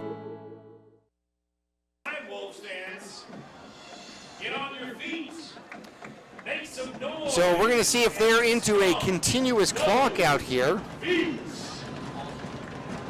They're going to kick off from the 25-yard line, so the Mingus Marauders are going to have to score in order to get a continuous clock to not be continuous clock. I can hear you, Wolves fans. Shake down the thunder. They're going to kick off at the 25. It's going to be a pooch kick, and it'll be almost picked up and then laid on by the Mingus Marauders at the 43-yard line. And that is going to be, covering it is going to be Marcus Lucas of the Mingus Marauders. Yeah, just a smart play there. Just fall on it. It's the second or third time we've seen just a really weird bounce on a kickoff, and that's just how it happens. Bounces right on the turf, then hits you in the shoulder pad. You can't quite grab it. Safe play, just fall on it. So Mingus with decent field position at the 43-yard line. Clock is continuing to roll under 8.5 minutes. Stokes is back and has a little bit of time. Wanders to the right-hand side, throws, has a man open, and it's going to be Rice. Rice gets out of a tackle, and he's down to the 22-yard line, falls forward to the 20-yard line, and that'll be a great pass for the Mingus Marauders. And I saw some yellow get thrown out there, Jackie, so let's see what the penalty is going to be. So if it stands, it'll be 28 yards on the reception. Oh, I think they're going to call some kind of block. I mean, I thought I saw one of the Marauders come back and absolutely lay a really nice block on one of the Wolves. And that's kind of the spot that they're standing at, Jackie. So I'm not quite sure what this call is going to be. They're going to bring the ball back to the original line of scrimmage. So they're saying that the illegal block was 15 yards downfield. Coach Midkiff is getting an explanation from the white hat down there. So it's going to end up being an official do-over, except it took better than a minute off the clock. Yeah, that is very, very beneficial when you have a running clock. So great open play out there as Rice found himself alone on the sideline. Quarterback takes the snap, Stokes steps back, has a little bit of time, throws the ball downfield. Seda goes up for it and contested. All sorts of contact, no flag out there. Wow. Could have been. Just a good back and forth play, but with the way that this game's getting called tightly now. Yeah, you almost felt like it would be. It's going to get called. I thought they were going to get called on that one, but the refs let that one go. Good battle between the DB and wide receiver. 2nd and 10 from the 43-yard line. Stokes is back again, approaching 6 minutes left to go in the game. Low snap, takes it, picks it up. He's going to run, looking for some blocks downfield, gets to the outside, past the 50, close to a first down. And we'll get down to the 49-yard line, bringing up a 3rd and 2, 3rd and 1 maybe. That spot came back a yard, it seemed like. I thought it was going to be 3rd and 1. It's not. It is not. Yeah, that ball moved back further than where Stokes fell, that's for sure. I have my contacts in tonight, so I know. 5:42 left to go in the game. Mingus trailing 42-7. We're into continuous clock. The new rule is 35 points as a lead. 2 receivers either side. Stokes is back. Sets up to throw. He's in trouble. Gets away. Has a lane. He's going to pick up a first down. Outruns the defense. He's down the line to the 30. Takes on a block and down to the 15. Yeah, what a great run by Stokes, and like we talked about earlier, Jackie, we see Stokes scramble, and then he's not looking to just run out of bounds, Jackie. He's looking to lay a big hit, and unfortunately, that was Wesley Curry for the Wolves out there on the receiving end of that hit. Nice job by Rain Stokes to just lower his shoulder pads and deliver a big hit. He looks like he wants to be a running back. He's just too good at quarterback. Stokes will step back in. He's got Rice in the backfield here with him. Takes the snap, fakes the handoff, looks to throw, throws, has a man on the near side. Seda, short gain of about 3, down to about the 12-yard line. Under 4.5 minutes left to go now. Time keeps on ticking into the future. Boy, and what's so unfortunate right now for the Marauders, I mean, hopefully they can find some pay dirt here, Jackie, but since halftime, we have seen the Marauders come out with a lot more fire, and it's been a much closer game in the second half. Santa's second catch in the game puts Remington on the move. He cuts back up underneath. He's got a lane. He cuts back into the end zone, and he makes it into the end zone. A 12-yard run. Remington Stokes takes the jet sweep into the end zone. And that will stop the clock at 4 minutes left to go as the Mingus Marauders score their second touchdown of the game. First offensive touchdown of the game. Yeah, I love it. It comes after a drive put together by the offense. And again, it just seems like this second half is when the Marauders are waking up. And we've seen the offense put together a series with a couple first downs the first time they got the ball the second half. And now this series, they end up going down and getting points. Great job by the offense this second half.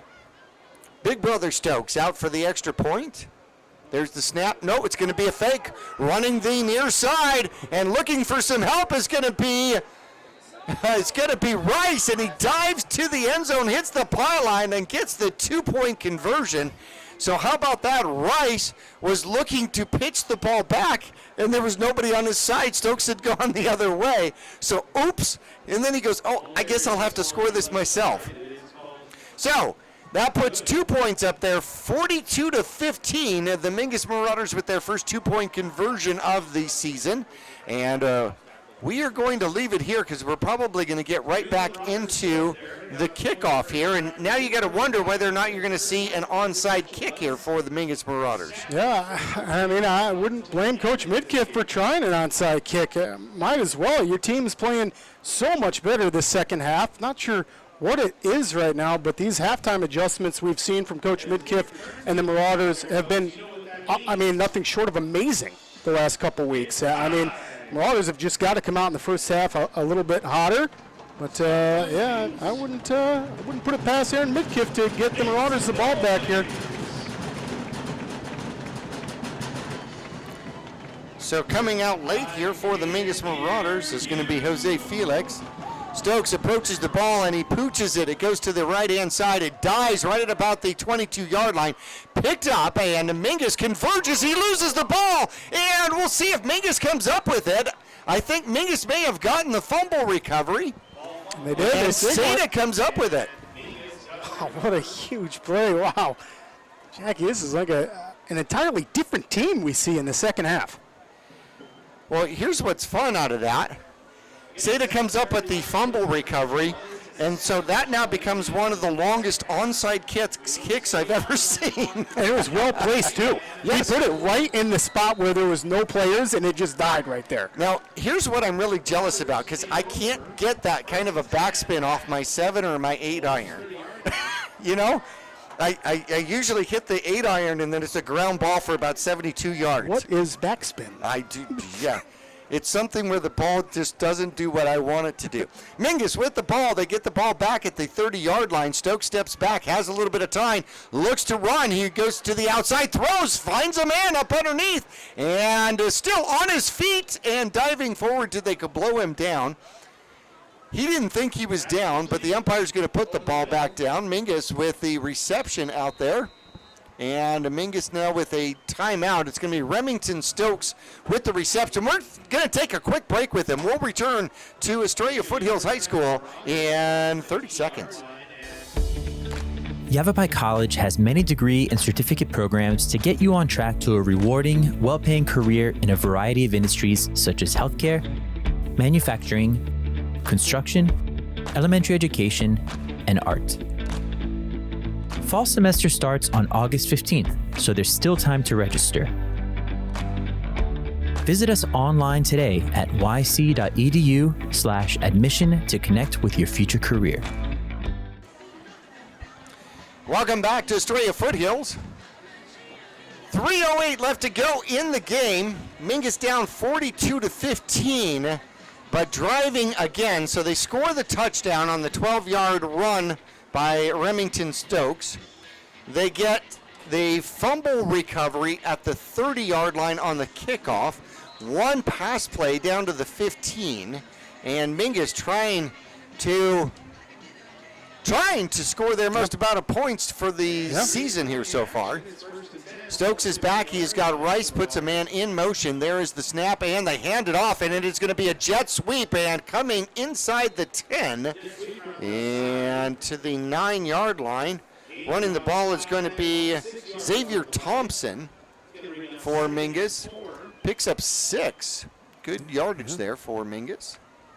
Yeah, as the offense checks their wristbands for the next play. You're right, Jackie. It's just good execution. Way to get to the edge.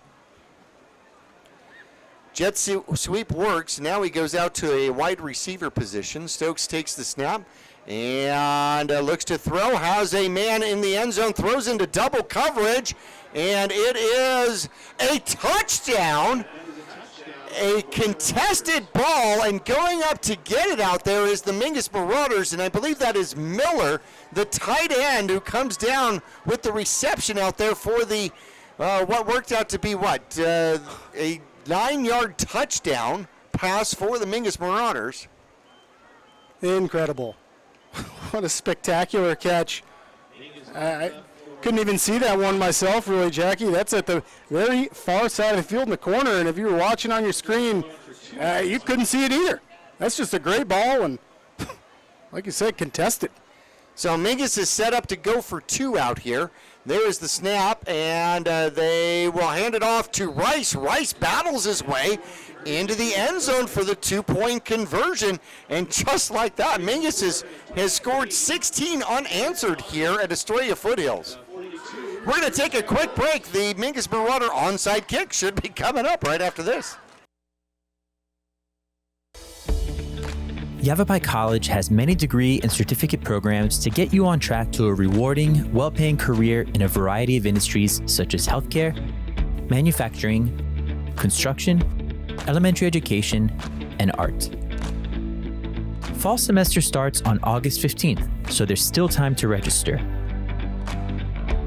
Visit us online today at yc.edu/admission to connect with your future career.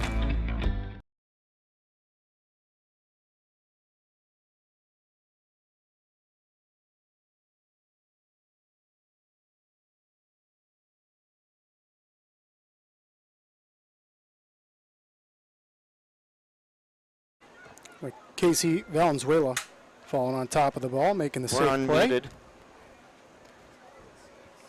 All right, so the Wolves are going to take the ball back at the 46-yard line. So Mingus, 47-yard line. Mingus tried to do a traditional onside now. So 2:25 left to go, and the Wolves with possession here, leading 42-23, trying to run out the clock. And boy, how crucial, Jackie, was that running clock for a X amount of minutes. I mean, we're going to talk about that in the post-game show, how crucial that is. Marauders look really, really good this second half, just too late.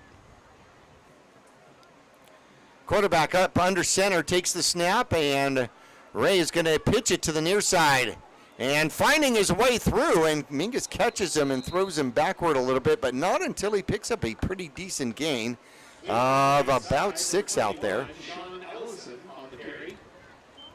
Yeah, nice job by the Marauders here, and they're probably going to save their timeouts, Jackie, just to see if they can get a stop here. They've got to force a third down in order to be able to use your timeouts. If the Wolves can get a first down here, it's for sure going to be over. They'll take victory formation.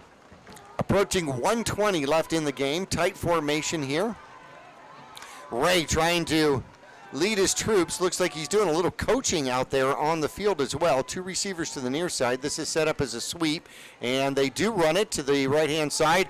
Picking up a first down is Ellington, and he will pick up a first down to the 33-yard line. Ellison, rather, I apologize. And he picks up 14 yards.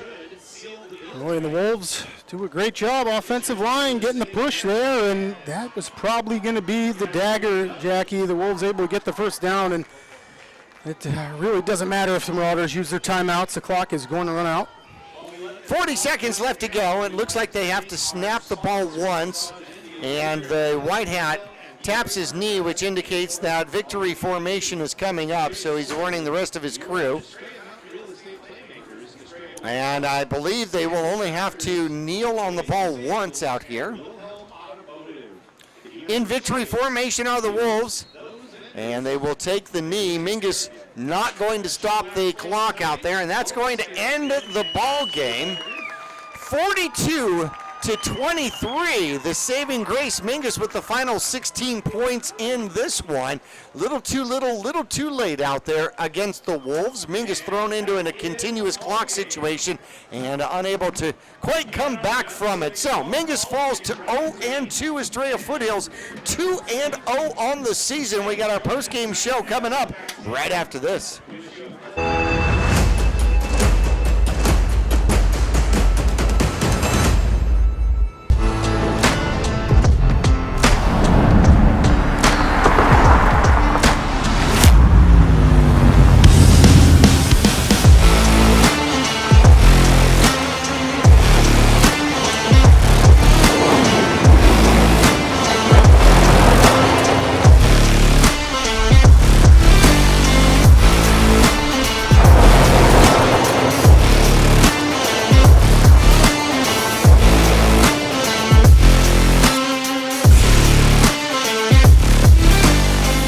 Call Rick or Scott Stokes at Sun Country Custom Woodworks about cabinets for every purpose and every budget. Sun Country Custom Woodworks can custom build cabinets for your dream kitchen or bath, adding tremendous value to your home. Organize the garage and store stuff right with a call to Sun Country. And ask about money-saving options, including modular cabinet choices. You know, your cabinets may not be from this century. For ideas, start at suncountrywoodworks.com. Yavapai College has many degree and certificate programs to get you on track to a rewarding, well-paying career in a variety of industries such as healthcare, manufacturing, construction, elementary education, and art. Fall semester starts on August 15th, so there's still time to register. Visit us online today at yc.edu/admission to connect with your future career. I'm Chris. And I'm Tandy, owners of Taylor Waste. We are homegrown in the Verde Valley and nearly your last local choice. We want to be your first choice for residential and small business garbage service. Get a free month service when you make the switch to Taylor Waste. And enjoy monthly service as low as $19 per month. Visit TaylorWaste.com for more information. Or to start service, call Taylor Waste at 649-2662. Taylor Waste, service tailored to your needs.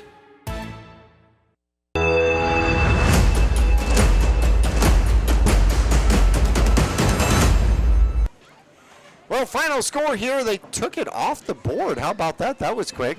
42-23. I got to write that down because I don't have the memory that I used to have. 42-23. There we go. 42-23.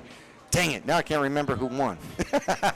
Estrella Foothills victorious here tonight. They go 2-0 over the Mingus Marauders, who end up 0-2 on the season. Estrella Foothills, the Wolves, took care of business quickly with just a minute and a second into the game, a 52-yard strike as Ray finds a rolls. One of his favorite receivers out here today. A great play. Alvarez gets the extra point. He was perfect for the Wolves all game long. A 16-yard run by A.J. Hone in the first quarter with 2:24 left to go, and it was still 14-0. 1:19 left to go after a partially blocked punt. 33-yard pass goes Ray to Bailey for another touchdown. It was 21-0. We get into second quarter action. Mingus will get its first touchdown. An interception by DeMario Tinsley, who was wearing number 1, whom we did not know he changed jerseys out there. And so we got that information mid-game, and he gets the interception and the defensive touchdown for the Mingus Marauders. Stokes added the extra point. It was 21-7. Then with 3:53 left to go, a 12-yard keeper by Ray made it 28-7. A 20-yard sweep run from Noah Romo with 1:26 left to go in quarter number 2, and it was 35-7 at halftime. Mingus got the ball first in the second half, stalled out, and really got nowhere in the third quarter. It was 0-0 in the third quarter. Then in the fourth quarter, a 30-yard screen pass goes from Stokes to Covington, the tight end, Ray to Covington, the tight end, and it was 42-7. Estrella Foothills scores on that one, and they were up by more than 35 points. They were up by 35 points at that point. Continuous clock started to roll. 4 minutes left to go. Mingus, a 12-yard scamper by Remington Stokes, and gets the touchdown. The 2-point conversion run by Rice on the fake extra point attempt made it 42-15, and then with 2:25 left to go, a 9-yard pass, Stokes to Miller in the end zone, double contested, and I think he literally just fought his way down with the ball, and tie goes to the receiver. Amazing catch. Yeah. We really couldn't even get a great look on it because it was at the far side, but yeah, great catch. Extra 2-point conversion run by Rice was good, and the final score out here, 42-23. We're going to take a break here. When we come back, we're going to go through some individual stats, and an interesting game. Mingus comes up with 3 interceptions in the game. However, one of them for a touchdown. Still ends up losing out here today, 42-23. We'll be back after this.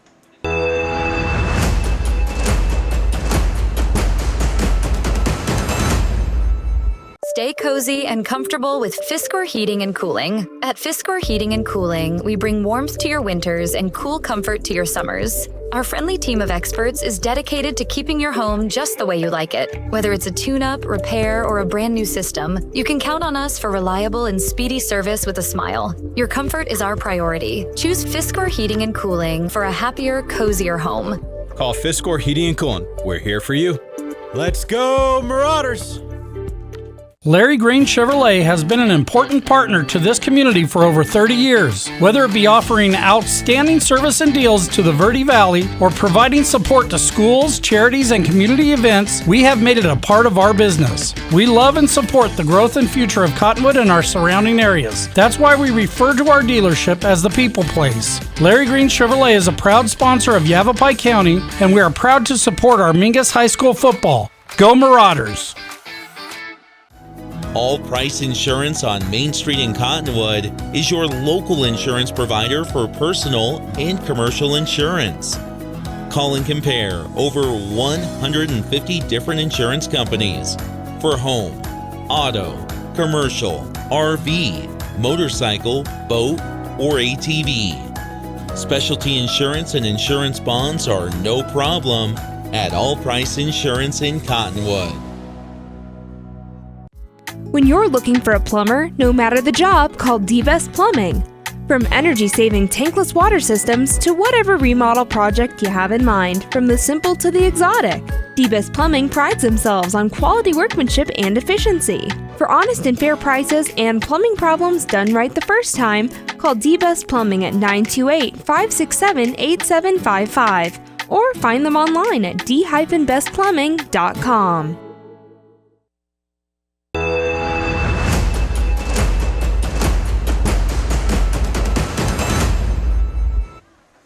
42-23, the Wolves victorious over the Mingus Marauders out here tonight. Mingus leaving the end zone, probably heading for the bus already. We do have a few Mingus Marauders still out there hanging around and say hello to the opposing team out there. Individual stats, Rain Stokes here tonight ends up 10 for 16, 86 yards and a touchdown. And on the ground, Stokes was sacked, well, unfortunately, too many times. 8 times in this game. Still ended up with 17 carries and 39 yards on the ground. Rice ended up with 10 yards on 6 carries, and a couple of them 2-point conversions out there. Remington Stokes had 3 carries in the game, including a 12-yard touchdown run for 12 yards, ended up with 10 yards in the game. 6 yards for Xavier Thompson and a -7 out there for De La Haye for the Mingus Marauders. So Mingus ends up with 30 carries, 62 yards, and 86 yards in the air for Mingus here in the game. Taking a look of the rushing game, 170 yards on the ground with 21 carries. As A.J. Horn leads with 8 carries and 66 yards. Sean Ellison ends up with 6 carries and 43 yards here in the second half. Jack Lopez had a couple of carries for 14 yards. And Ray had a touchdown run, 3 total carries for 23 yards out there for the quarterback for the Wolves. 170 yards on the ground. In the air, 222 yards.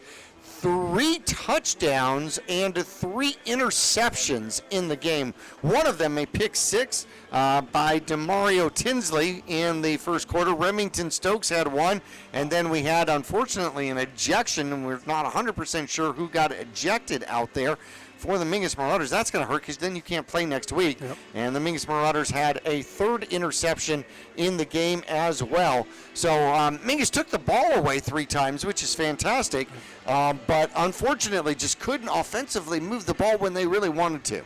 Yeah, that's right. And like you said, just before we got into the post game, it's just too little, too late, Jackie. We saw the Marauders start to get fired up and build a lot of momentum, and it ended up getting chippy. It was such a competitive game that last second half, and we just the Marauders coming up short again. Yeah, unfortunately so. So the Mingus Marauders will be at home coming up. That will be against 3A Blue Ridge, who is very possibly going to be 3-0 when we go to face them. Yeah, after a loss like last year against us at Miracle and Blue Ridge, that was quite a call last year. How did that happen? Huh? That was amazing. That was just a bomb from Raines, just an absolute prayer down the sideline, and that's how you get it done right there. And that's we celebrated right when they had their special on TV and everything. And like we talked about in the beginning of the season too, Jackie, that actually played a big role in their playoffs last season. It did. So they most certainly are going to be sour, looking for some revenge. You think? Maybe a little bit. Maybe, possibly. Okay, so we shall see. We shall see certainly how that one rolls. So very likely a 3-0 Blue Ridge team coming to the Mingus Marauders. Estrella Foothills goes 2-0 on this season here so far, and will pick up their next opponent. So As we come around, obviously Mingus now falls 0-2 to Estrella Foothills in 2 meetings. Last year 16-0. This time 42-23. You had some interesting comments though on how Mingus has just seemingly played better in the second half. It's crazy. We're an entirely different team these first couple games when it comes to the second half. If we could have played both games the same level of intensity and execution as we have, we'd be 2-0 right now. Jackie, our statistics right now in the second half only, we've outscored our opponents 36-15. Wow. And we're 0-2. So it's just too slow of a start for the Marauders. Obviously, we have the talent and the depth that's, it's barely there, but we've got the players doing it. It's just in the second half, and it's taken a little bit too long to get going. Certainly so. So any last-minute scores here from the 4A division here? Any competitors for the Mingus Marauders out there? Yeah, we got a final from Bradshaw Mountain High School. Canyon Del Oro is going to beat them 38-7, Jackie. So Canyon Del Oro handles Bradshaw. Arizona College Prep won big, 48-0, and that was on Apache Junction. Yuma Catholic took care of business. That's still in the third quarter, and the score of that one is 54-13. And that's Yuma Catholic. That's the number 1 team in 4A right now. So they're going to be the team to beat. Deer Valley on our schedule. They won. They're winning tonight, 21-0 against Salarita. And then Kellis has really kind of shocked everybody by shutting out Peoria right now. Peoria is ranked number 14. They are unranked. Kellis is, and they're winning 21-0. And then not a final yet. Fourth quarter, it is Thunderbird 29 and Prescott 14. So Prescott trying to make a game out of that. Could be too little, too late, like tonight. Yeah, it certainly could be. Okay, so join us again coming up next Friday as we return home to take on the Blue Ridge squad, the 3A team. I want to thank Mike Barkley and Samuel Jockum, our producers out here. Our camera crew tonight, Tristan Wright and Tishan Beltran, doing a fantastic job for you and for your viewing pleasure. Of course, you can also watch the game on demand. Look for our on-demand service through Cablecast. You're going to want to get the app for that. In fact, you can go to vertivalleytv.com and I think you can get to where you can get the app for that. So that'll be absolutely fantastic. So coming up next week, we will talk to you then. For Nick Yatsenko, I'm Jackie Bessler, wishing one and all an absolutely fantastic night. Your 2024 Mingus Marauders, brought to you by Jones Ford Verde Valley, Arizona's best. On 260 in Cottonwood, visit Jones Ford today. All Price Insurance in Cottonwood, helping you find the best option for your insurance coverage. Larry Green Chevrolet. Visit them on Rodeo Drive in Cottonwood or shop completely online at LarryGreenChevrolet.com. Sun Country Custom Woodworks, serving Arizona for over 10 years. Tiffany's Construction Value, engineering on every project. Rock Zoo Screen Printing, serving the Verde Valley screen printing needs for over 30 years. Reese's Tire and Automotive Tire Pros, more miles for your money. Gettles High Desert Mechanical, heating, cooling, and plumbing. Don't settle, get Gettles. Consideration also provided by Jennifer Griffin State Farm Insurance. Like a good neighbor, State Farm is there. Fiskor Heating and Cooling, serving Northern Arizona residents and businesses. They're here for you. Taylor Waste, the best local option for service tailored to your needs. D-Best Plumbing, they simply believe in getting it right the first time. Yavapai College, serving students with opportunities and resources at 6 campuses across Yavapai County. Longfellow Excavating, we dig your ideas. Call 928-300-3792. This has been a presentation of Mingus Marauder Football on Verde Valley Television. Any reproduction without the express authorization of Verde Valley TV or Yavapai Broadcasting is strictly prohibited. Visit vertivalleytv.com for a full list of content, including previous Marauder games and other great community programming.